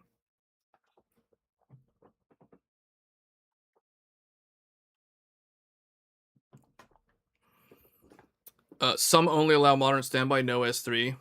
Yeah, S3, who cares about S3? Hibernate, S4 is what you want. And all laptops support S4. Strangely enough, a lot of Strix Point laptops hide S4 in the settings. You have to expose it in the registry. But that's not too hard to do.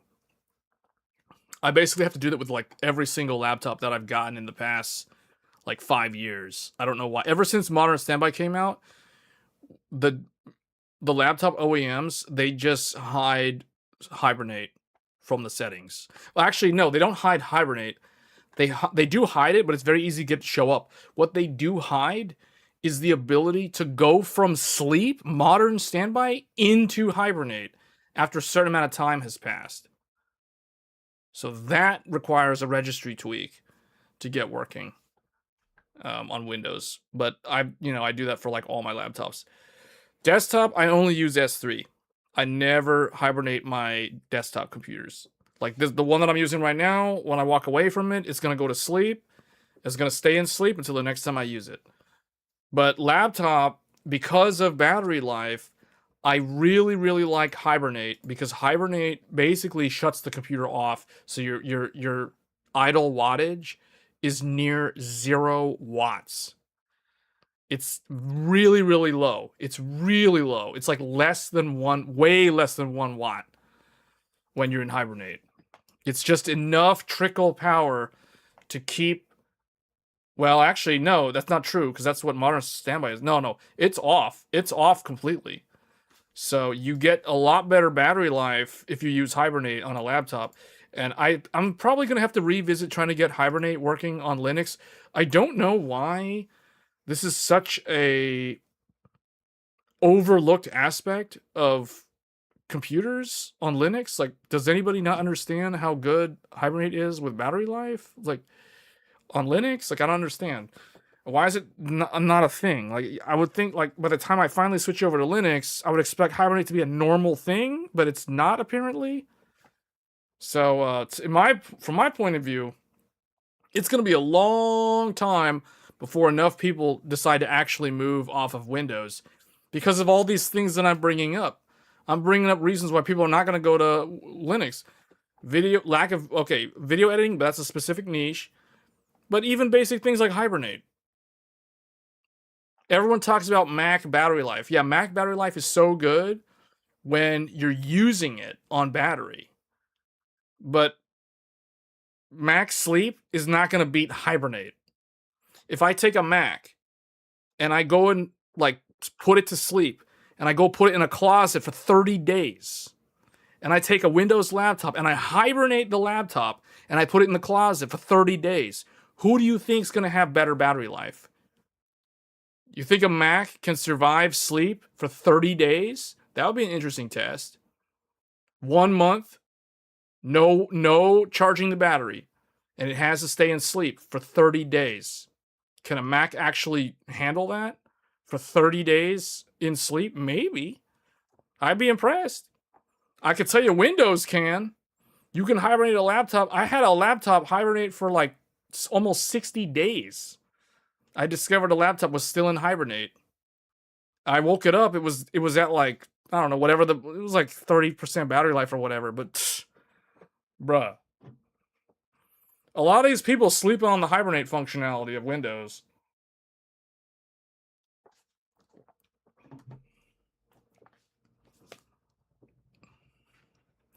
Macs are very good at yes, that is where they shine. They have great battery life while you're using them on battery. That's the advantage of using an ARM architecture.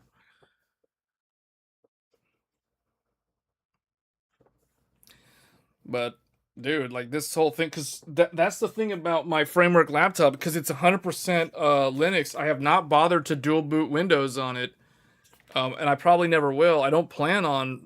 The reason why I got this laptop was to literally just go all in on Linux. I did not buy this laptop to install Windows on it. Like that goes against the whole purpose of buying the laptop. Even though I know if I install Windows on it, I'll get access to Hibernate and DaVinci Resolve and all these things. It's like, yeah, I could probably mess around with doing like VM stuff.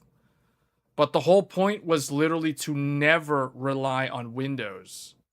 So if I install a VM and install Windows on a VM, I still end up using Windows. So that kind of defeats the goal. You know what I'm saying? That's like, that's not achieving the objective.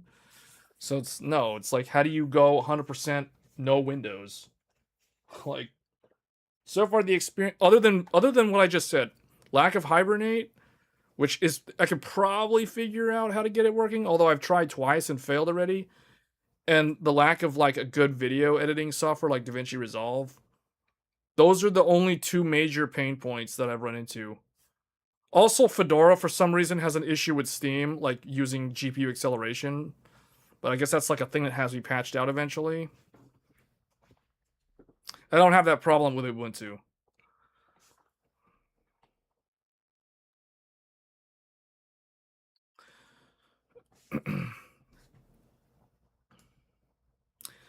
Yeah, I don't know.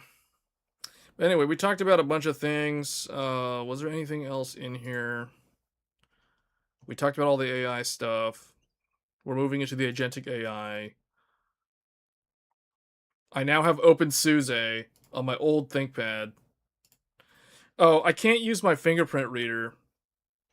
My fingerprint reader doesn't work on OpenSUSE. This ThinkPad has a fingerprint reader, but it doesn't work on OpenSUSE. I don't even know how to get it working. It might not even be a specific problem to SUSE Linux. It might be a general problem with the certain fingerprint reader on the ThinkPad P51. So I don't know.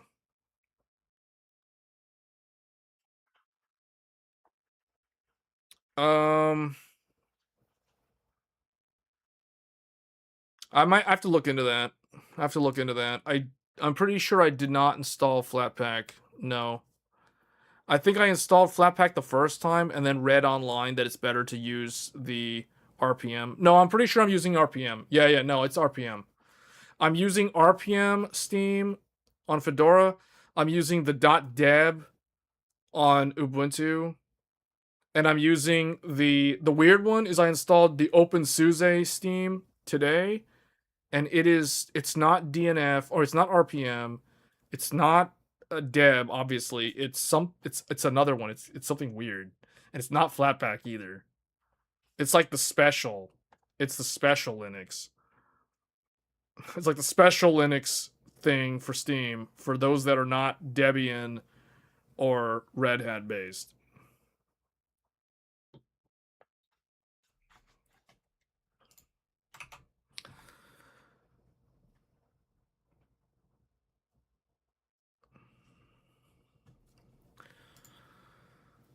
But yeah, I don't know.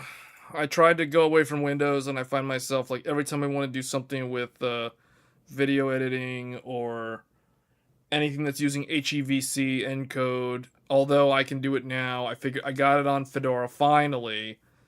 I had to do all kinds of weird things to install the what is it like the non-free Flatpak hub, whatever repository, add that thing and all that stuff. That kind of fixed a lot of the problems, but it's I don't know. It's still kind of. I'll just keep using it. I'll eventually figure enough stuff out. But I like GNOME. Everyone was like, man, you should go KDE. And I'm thinking, I saw KDE today in OpenSUSE, like in the preview thing. I was looking at this and I'm like, this is the most bootleg looking Windows thing I've ever seen. Like, why would I want to use KDE if the whole point of going away from Windows is to go away from Windows? Why do I want to use Linux with a UI that is a wannabe Windows UI and just to not be on Windows? Like what? I don't know. Who here? Okay, I'm going to do a poll. That's actually what I'm curious to know.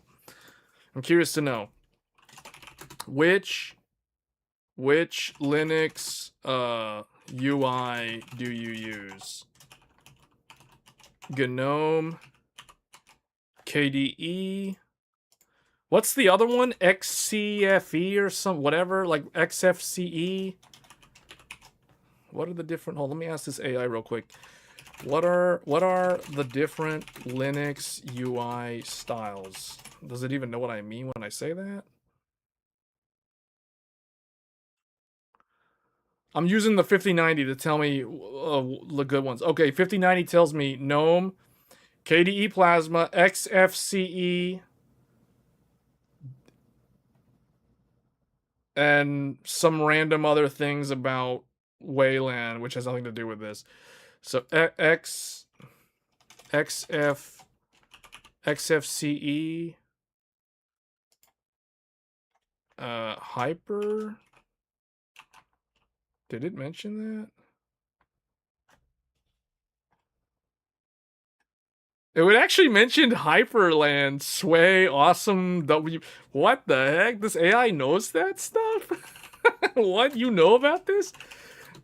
Okay. Man, 5090 AI. This thing is pretty good at AI. It's pretty fast. This thing's faster than my Radeon 9700 and has the same amount of VRAM, but it costs like 3 times as much money. Okay, so GNOME, KDE, this. I might actually start using this thing more. I might actually take this out of this computer and put it in the AI machine. Anyway, if you want to... Okay, let's see what people vote for.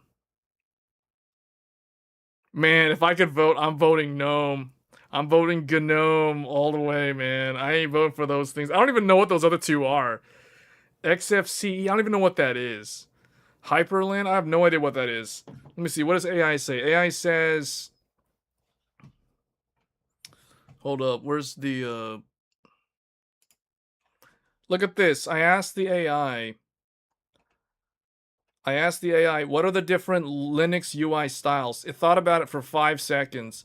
And then it's like, in the Linux world, UI refers to blah, blah, blah, blah. Okay. It says, GNOME, the modern workflow. KDE Plasma is customizable Windows-like. Windows-like. Exactly. Windows-like. That's what we're trying to get away from. Traditional lightweight style. XFCE mate. Windows managers. Okay. Tiling Windows managers. Manual tiling. Dynamic automatic tiling. Hyperland Sway.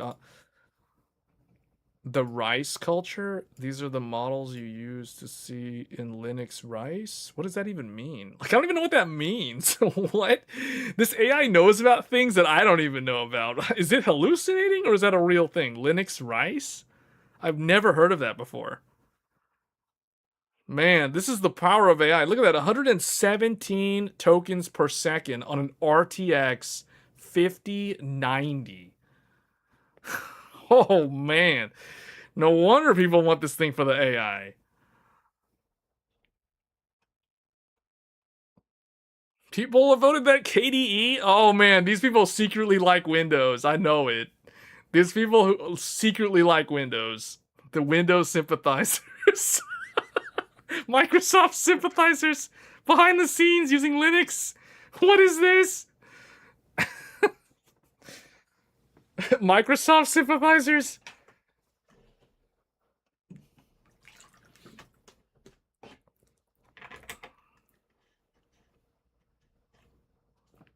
You thought real Linux users only use command line?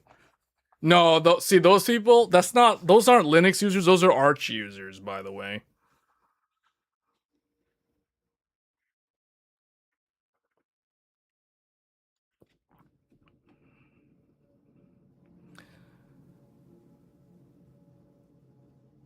A customized window manager is greater than GNOME and KDE. GNOME is greater than KDE. Man, KDE's winning in the polls. KDE's winning. Is winning by a little bit over GNOME. If I could vote, I'd vote GNOME. Like OpenSUSE was highly recommended. He was trying to push me to KDE. And I said no. The second option was GNOME. The first option was KDE, which is the complete opposite of these other two. Fedora and Ubuntu both recommended GNOME as the default.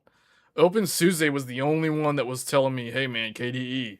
Option 1, KDE. I've never heard of a Linux distro that recommends KDE as the default. I'm going to do another poll on these Linux distros because I want to know what people are using, so I know which one to test next.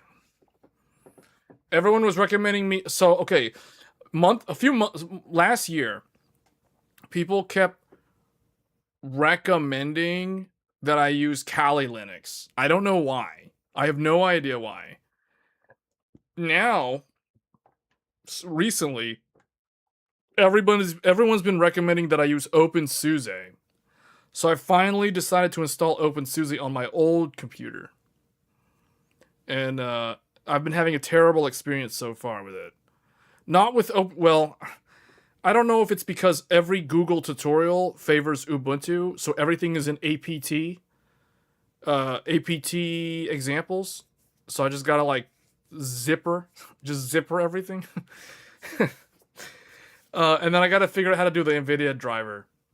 I gotta get that NVIDIA driver for that Maxwell Quadro installed because it's like I can't even like the computer is so bad right now off of integrated Intel graphics using the Mesa driver on Intel. It is so garbage right now, my experience on OpenSUSE.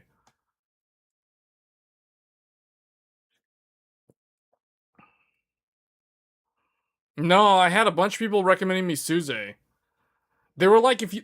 So the general theme was if you if you want to really understand Linux on a deeper level, well, okay, there was two different options. It was basically OpenSUSE or Arch, but there's always the people who recommend Arch, and I've gotten to the point where every time I hear someone who tries to push Arch, like if I hear someone trying to evangelize me to use Arch, it's gotten to the point where their evangelism of trying to get someone to use Arch is so it gives off that untrustworthy vibe, if you know what I'm saying, to the point where it's like, cool story, bruh, but then you go and you don't actually follow their advice. You know, it's that kind of thing. So those people were always trying to push me to Arch. But the other people were telling me just OpenSUSE. It's like, okay, if you don't want to do Arch, if you don't want to just do everything yourself, but you kind of still want to understand Linux on a deeper level, then they recommend OpenSUSE. That's where they're getting the OpenSUSE recommendation from. Because it's like, okay, Ubuntu is easy mode. Mint is the same thing as Ubuntu. It's easy mode. You know, Pop! OS is also easy mode. So it's like there's no point in going to Mint or Pop OS if you're already familiar with Ubuntu, because those two are barely any different from it. So it's like there's no point. You already kind of covered those. So Fedora, obviously, it being Red Hat based, is definitely different. And I've had my ups and downs with Fedora, but for the most part, it's fine. It's fine. So I don't really hate it, but I will say that it has annoyed me a lot more than Ubuntu has. Although it's fine, it's workable. And then everybody who's telling me to use Nobara or Bazite or SteamOS, I'm like, bruh, I ain't about to set up a gaming box. Like, that's not what I'm trying to do here. That's the reason why I don't care about Nobara or Bazite. Or I don't want to use a distro that is immutable, which is Bazite. So that's kind of already, no. And then SteamOS is also like, why would I use SteamOS in a desktop? Like, what? So no, that's the reason why OpenSUSE came up. Arch actually will teach you if you really want to learn. I ain't got time to do that, man. I ain't got time to do all that. There's only so many hours in a day. That's the whole reason why I would rather just use AI to vibe code me a UE5 game. Use turn on MCP, let it sit in the driver's seat and go and configure all the game world and all that stuff. I'll just copy From Software's idea. Like, I follow the star topology design. So 5 unique areas. So basically 5 maps. And, one will be an ice snow place. One will be a desert. One will be a foresty place. And as a benchmark, and then some other stuff. Maybe I'll just have it vibe code me a game benchmark, instead of an actual game. That might be much easier. I don't know. So, but I ain't got time to do all that Arch stuff. Maybe if I was like 13 years old and had like all this free time after school to learn all these things, then I'd probably do that. But I just ain't got time for that anymore.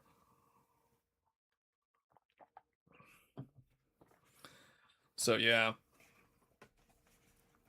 You just gotta work efficiently now. That's how it is.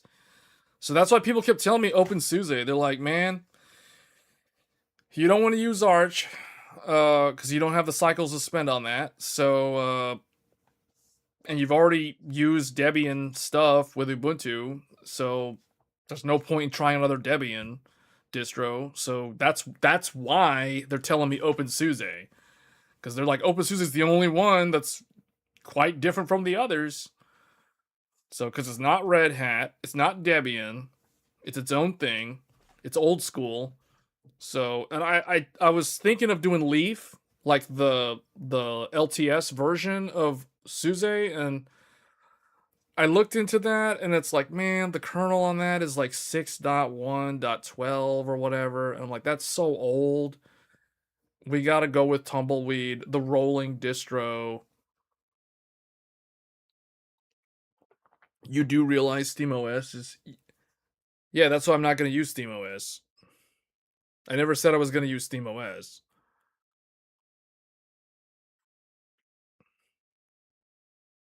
Why would I go to KDE?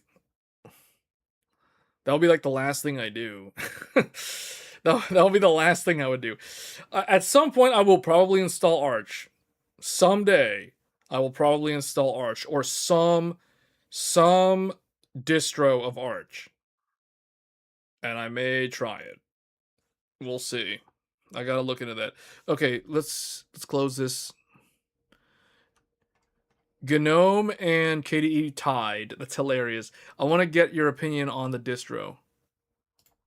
But how do we do this?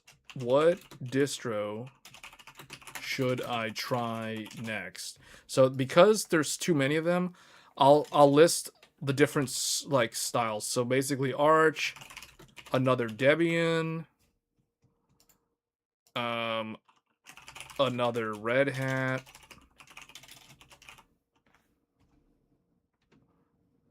so another Debian distro, another Red Hat distro. What was the original? Slackware? Is Slackware the original? Let me ask AI. What is the original? And this is local AI, by the way. We're asking the 5090. What is the original Linux distro. What is the original Linux distro? I think it's Slackware. Okay. Linus Torvalds in 1991. The first distribution, the grandparents, Slackware 1993. Debian was also 1993. Slackware is the oldest surviving, and Debian is the mother of many distros. Red Hat is the enterprise giant. The lineage. Okay, so we're Slackware. All right, so the poll is up. The new poll is up. Which distro should I try next? Arch based, another Debian based, another Red Hat based, or Slackware? So you guys vote. I am kind of curious to try Arch just because of all the memes. Just because of all the memes, by the way. You know what I'm saying? Like, and people keep talking about Arch like it's, on the one hand, people make it sound like it's so hard to do everything. And on the other hand, I'm thinking like, if it was so hard, it would not have survived this long. You know what I'm saying? If it's too unapproachable for users to actually get into, then it would not have survived all these years. Because Arch is like, what, 23 years old? It's been around forever. Not forever, forever, but it's been around. It's lasted as long as it's lasted, and it has enough distros like SteamOS that are based off of it. Red Hat and Fedora core are the same thing. Well, that's why I said another Red Hat distro. It doesn't have to be Fedora. Isn't Nobara based off of Red Hat?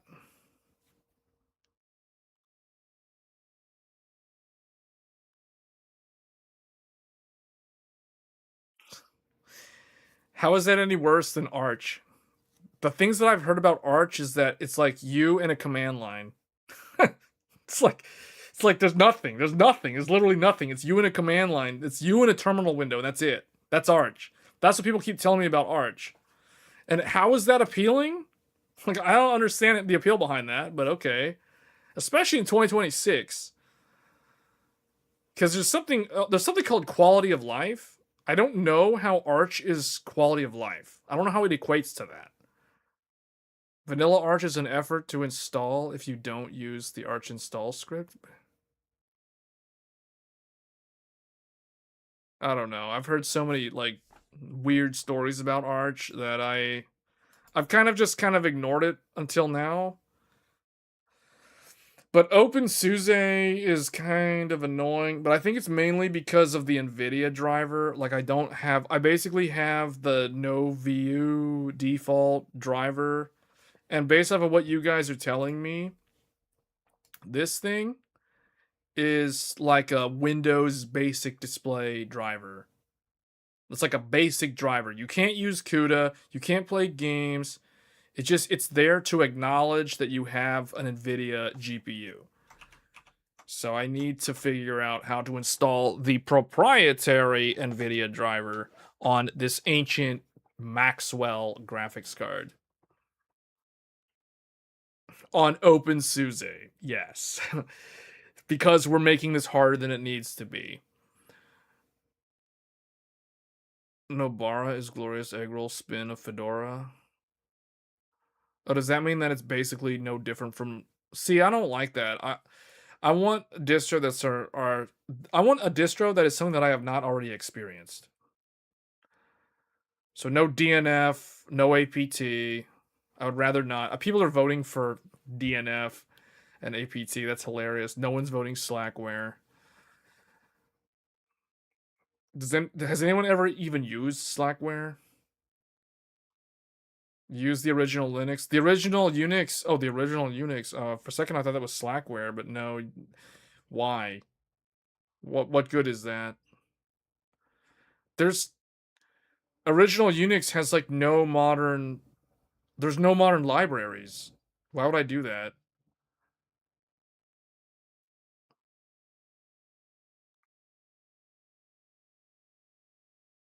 How do I? Oh no.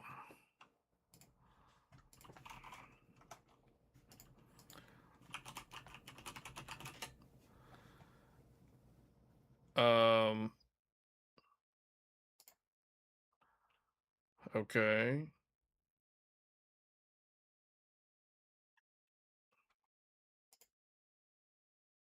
What is my graphics card called? Legacy?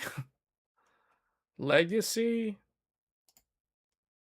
I don't really know what it is. I guess it's a GeForce 4MX series? Oh no, that's definitely not one of those. I don't know what it is. I guess it's a GeForce? It's a GeForce Maxwell. I don't actually know what it is. Like it's oh, Arch. What? I don't know what this graphics card is, guys. Like I'm trying to find out what the graphics card is.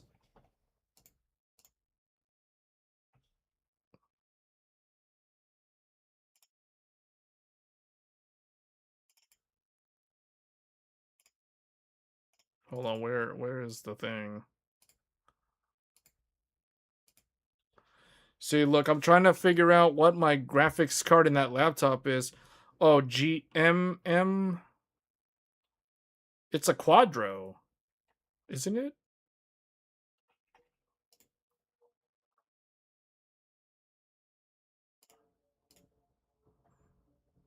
It's a Maxwell 2010. It would be this one. And it would be Linux. Linux? Uh-oh, many Linux distributions provide their what? And you may want to use this than the nvidia official one.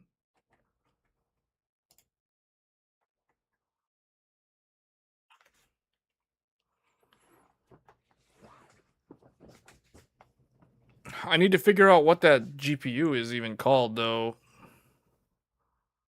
Linux x64 driver from Wednesday of this. Wait, what? They have a new one?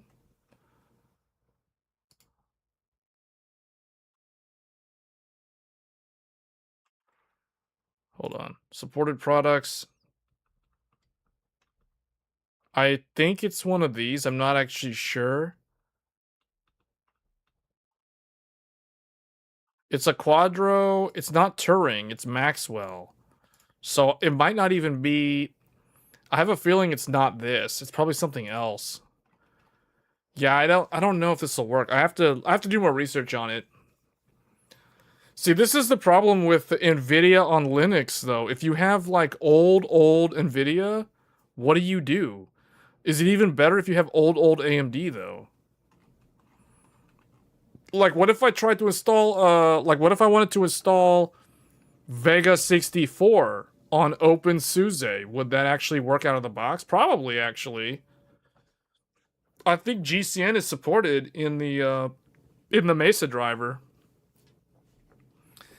Yeah, this is a problem. This is going to be a really serious problem to try to get NVIDIA working on my Linux computer. My OpenSUSE Linux. So yeah, I'm going to have to do more research on this topic because I don't actually know if this is the correct thing to do. Yeah. Alright guys, well, it looks like everyone's voting for another Red Hat distro. That's probably going to push me to look into Nobara or some other stuff. NVIDIA dropped old hardware from their drivers, even on Windows recently. Maxwell was dropped, but the thing is you can still download an older driver, whatever the last one was. And that's what my plan is. As long as I can get CUDA running so I can run AI on that old laptop, that's all that really matters. And it's only 4 gigs of VRAM, so I can't really do anything with it. It's mostly just to play around and learn Linux distros. That's really all I'm trying to do. Because that laptop is too old to run Windows 11 officially.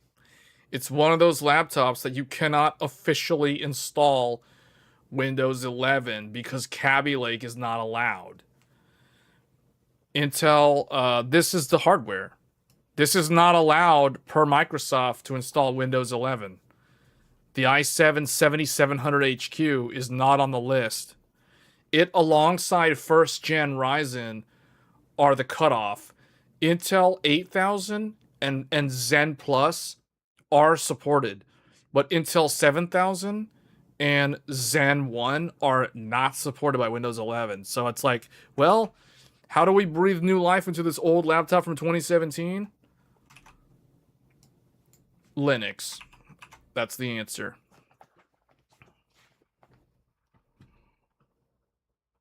Slackware is the hardest to learn.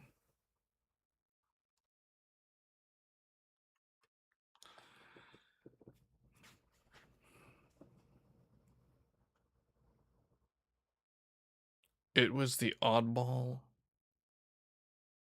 Intel in the 90s. It took 24 hours to compile a kernel.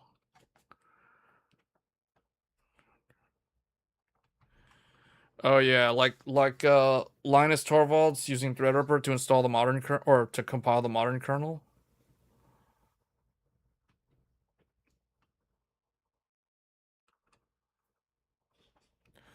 Well, eventually we may end up doing everything with Linux and may leaving Windows altogether. I don't know. I don't know if that's really the end goal. I don't know if that's my end goal.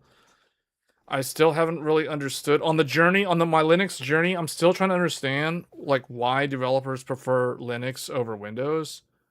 I mean, you always have those people that will say Mac is better than both of them, but I'm someone who has never had an Apple product like ever. Like I don't have a single Apple product. Like nothing. Nothing. Not even like some used iPhone that someone gave me. Like I don't even have that.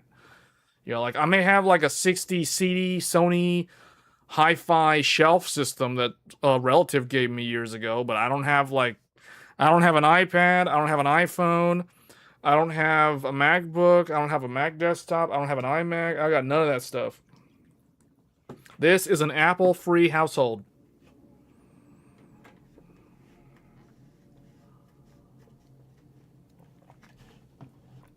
So I don't know if the end game is to eventually go to Linux 100%, which means all the GPUs, all the CPUs, everything will be running different Linux distros, like a whole bunch different Linux distros. Because you know, I know Linus Media Group, like fake Linus, and two of the guys on his team, they all switched to Linux recently. They did like the Linux 30-day challenge or whatever, and yeah, they had pretty good results, mixed to good results. But I figured hey, if those guys can do it, man, I can do it too, man. Like, there's nothing in it, right? You just go into Linux. Who cares? Just go to OpenSUSE. It's good. Just go to OpenSUSE. If you're on Intel and NVIDIA, you go OpenSUSE.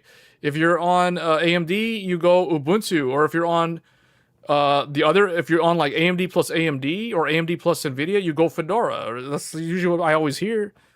Like they were telling me like AMD CPU plus NVIDIA GPU, you go Fedora. AMD plus AMD, you go Ubuntu. Intel plus NVIDIA, you go OpenSUSE. So I follow all the advice, man. That's why we are on what we are. That's how it is.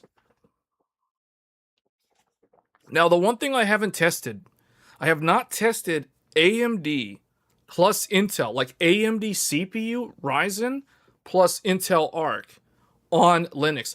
I have not dared to try to run an Intel graphics card like an A770 on Linux. I don't know what is going to happen if I do that. Like, I'm actually scared to try to do that, especially after what happened here with this Kaby Lake stuff. But, yeah, because we were getting like 1 token per second. It was really bad. Really bad. You have 0 Apple devices. Every time I go to a Best Buy, they want to sell me an Apple. They try to get me, they see me looking at like Windows laptops. They're like, hey man, have you ever considered Apple? And I'm like, first of all, why are these people talking to me about Apple if I'm clearly looking at Windows devices? Like, talk about tone deaf. You know what I'm saying? Like, huh? Like, what? But I don't know. The only thing that's got me interested in Apple is AI. Everybody keeps talking about Mac Mini, Mac Studio. You know, Mac is so good at AI. Apple beats everybody. Mac is, who cares about Nvidia? Nvidia's garbage. Go Apple. Apple's good. Unified memory bandwidth is so good. It's Apple. Final Cut Pro, Adobe, everything works. It's not like Linux where nothing works and you got to spend 5 hours figuring out how to get basic applications working. Like, that's the type of stuff that people from Apple tell me. Because I asked one guy who I always assumed used Fedora for some reason. I asked this one guy that works as a software developer. I asked him, do you use Fedora Linux or are you using a different distro? And he's like, what do you mean? And I'm like, which Linux distro do you use? He's like, I don't use Linux. And I'm like, wait, I always assumed you he's like, bruh, I use Mac. Mac is like the best. Why would I use that garbage? And then I immediately knew, okay, you're definitely not who I thought you were originally. You're not a Linux person. Okay, you're an Apple person. You're one of those. You're one of those. Okay, I see how it is. You're one of those Mac fanboys. Okay. I always thought that he used Fedora Linux for some reason, but it's like, no, he don't use Linux. And then he went off and started talking about how, man, Linux is a joke. People who use Linux have no lives. It's like, you're gonna spend 5 hours trying to figure out how to do like basic things. When with Apple, like, it's there day one. It's always there. It always works. And he's like, don't even get me started on like battery life and quality of life features and all this stuff. And he's like, those Linux people, like, what do they know? He's like, they're just whatever. They don't know what good value is or something. Like, it's, and I'm thinking, like, I didn't say anything because I was actively trying to switch to Linux, and I'm hearing all this bad mouthing Linux, you know, from an Apple fanboy, for real. What if Apple takes over power? Because it's funny because Apple and Linux are kind of like weird, distant cousins in a way.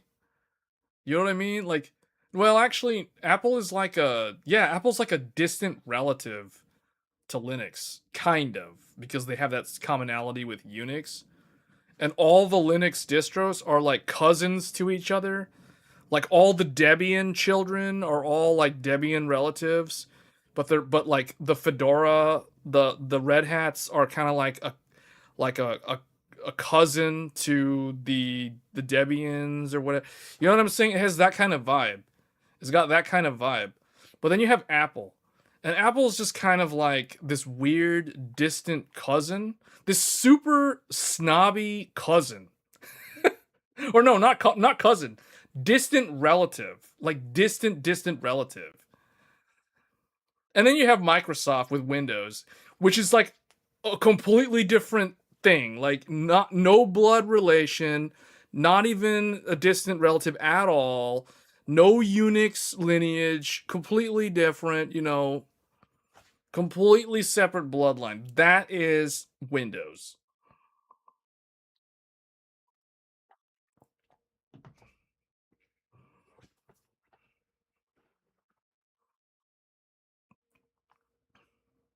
Apple laptops are in a class of their own. The M5 Max MBP has like 650 gigabyte per second memory bandwidth if you get certain SKUs. Yeah, that's what I keep hearing. That's the reason why I keep hearing about them for AI. I've had so many people ask me, like, what Mac should I get for AI? And I'm like, bruh, I am not a Mac expert. But they're like, but you know so much about technology. How do you not know about Apple? How do you not know about Apple? You know so much about technology. You're like the authority on tech. You don't know anything about Apple? Such a disappointment. Thumbs down. Disappointment, man. You don't know anything about Apple? And you're a tech enthusiast, you don't know anything about Apple. I'm like, I guess? I mean, I don't know. Like, I don't use Apple. So it's like, okay. What does Apple need to do for me to jump on board? I mean, they need to release the next Mac Studio, and I want to see the memory bandwidth and stuff like that. Then I might be interested in them. Although I don't know. To be honest with you guys, I don't think I'm gonna buy a Mac desktop, like a Mac Studio or a Mac Mini. if I would get a Mac, it would probably be a laptop, to be honest, because everyone hypes up their laptops so much. Like the comment earlier about the Apple laptops are in a class of their own. How are they in a class of their own? I was always taught from small that ThinkPad was the best. Apple was the second best. That's what I learned in school. You know, like I was taught that ThinkPad is the first, Apple is the second. So if there's a gold medalist, it's ThinkPad. If there's a silver medalist, it's Apple. And if there's a bronze medalist, it's hopefully in a couple of years Framework. You know, none of these other ones, like these Asus, these guys are jokes. Gigabyte, Asus, MSI, these laptops are garbage. Although I will admit, Asus does have some pretty nice ones. And their premium thin and light are pretty good, like the ProArts and the Zephyrus. But other than that, everything else is garbage. Seriously, everything else is garbage. But from what I've heard, ThinkPad is like the real deal. So all my laptops over the last, like, what, 16 years have all been ThinkPad. All ThinkPad. Exclusive ThinkPad. Did you guys see my recent video about all my ThinkPads? 100% ThinkPad. Because ThinkPad is the gold standard. That is like the A+. That is like the S tier. Mac is like A tier. A for Apple, A tier. So to go beyond Apple, you go ThinkPad. So that's what I was always taught. So all the other ones are basically like, you know, C tier, D tier, B tier. You know, Asus is kind of like B tier, but you know, like all these other ones, no. Dell and all these guys, nah, they're like way worse than Apple. So yeah, the ThinkPads I think are like the S tier.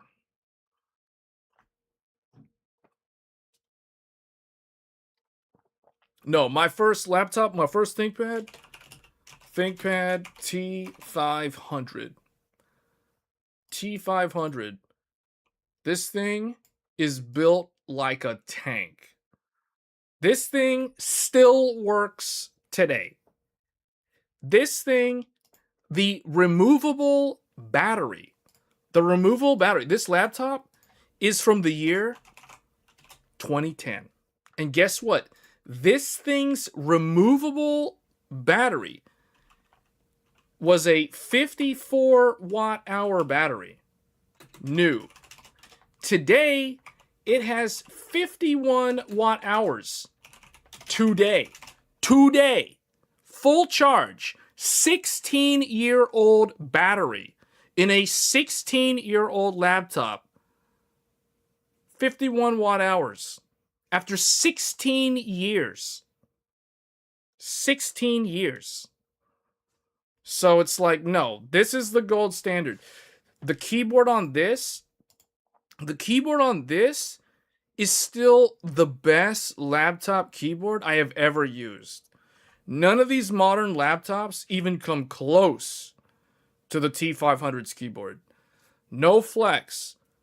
No, this thing has like 2 millimeters of, it's like desktop, almost mechanical keyboard desktop level of key travel. This ain't no 1.5 millimeter or 1.8 millimeter key. No. This is like 2 millimeter key travel or more. 2.3 millimeter key travel. Like, this is a lot of key travel. This is the real deal. And it has the think light. It doesn't have backlight keyboard. It has a flashlight. It has a literal flashlight on the top of the monitor to shine down on the keyboard. So this is a tank. A tank. Specs. Intel Core 2 Duo. What was it? T9400 or whatever. I think that's what it is. T9400 or T9700? I can't remember what it was. It's like T9000 series, whatever that is. It's dual core. 2 cores, 2 threads. 2 cores, 2 threads. 8 GB DDR3 1066. That's 2x 4 gigs. That's as much as the laptop, so we cannot go above 8 gigs.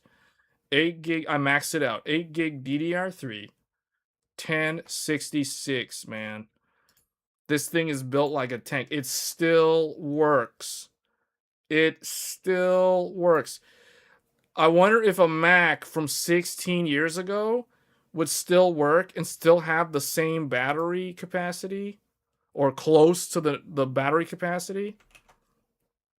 So no, ThinkPad is the gold standard in terms of the quality, the durability, and reliability.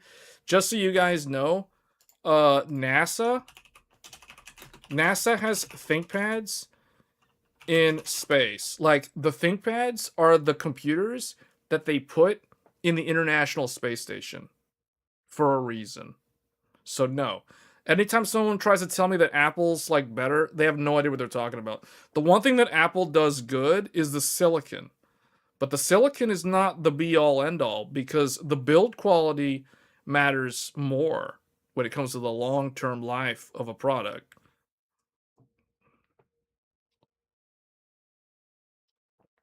So no, ThinkPad's definitely better than Mac.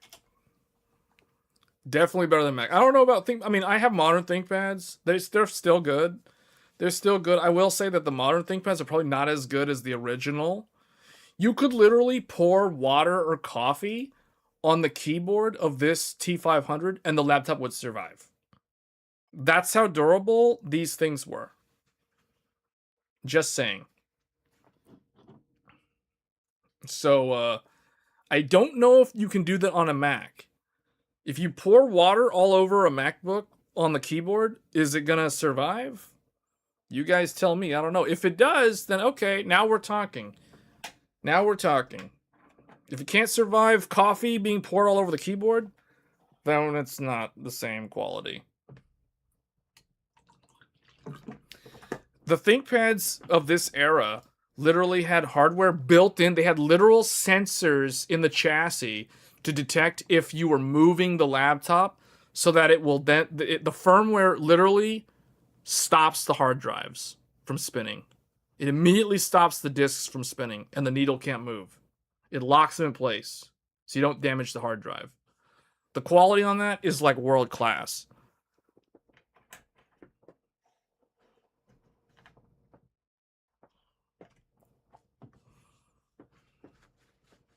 All right, guys. Well, anyway, that was kind of like a trivia thing. So no, from my point of view, ThinkPad is still the gold standard. If you're on Windows or Linux, ThinkPad is like the best. Like the best. There's like nothing else. There's nothing else. Let me put it another way. There's a reason why most Fortune 500 companies, they give you two options for an employee computer. If you're on Windows, you get a ThinkPad. If you're on a Mac, you get a Mac. And those are you two, assuming they offer you the Mac, those are your two choices. Those are your two choices. So anyway, we're gonna leave it at that. We may make some laptop videos now that I think about it. But anyway, so I wanted to show you guys about the whole Agentic AI stuff. So we explained all of that, and I guess we spent the last like 90 minutes just randomly ranting about Linux and arbitrary things from the past. But anyway, that will be it. If you're new to the channel, do get subscribed if you like these random discussions where we try to go off the wall. I try to stay on topic for something, but then I guess toward the end we can just go and talk about whatever, which is what happened here.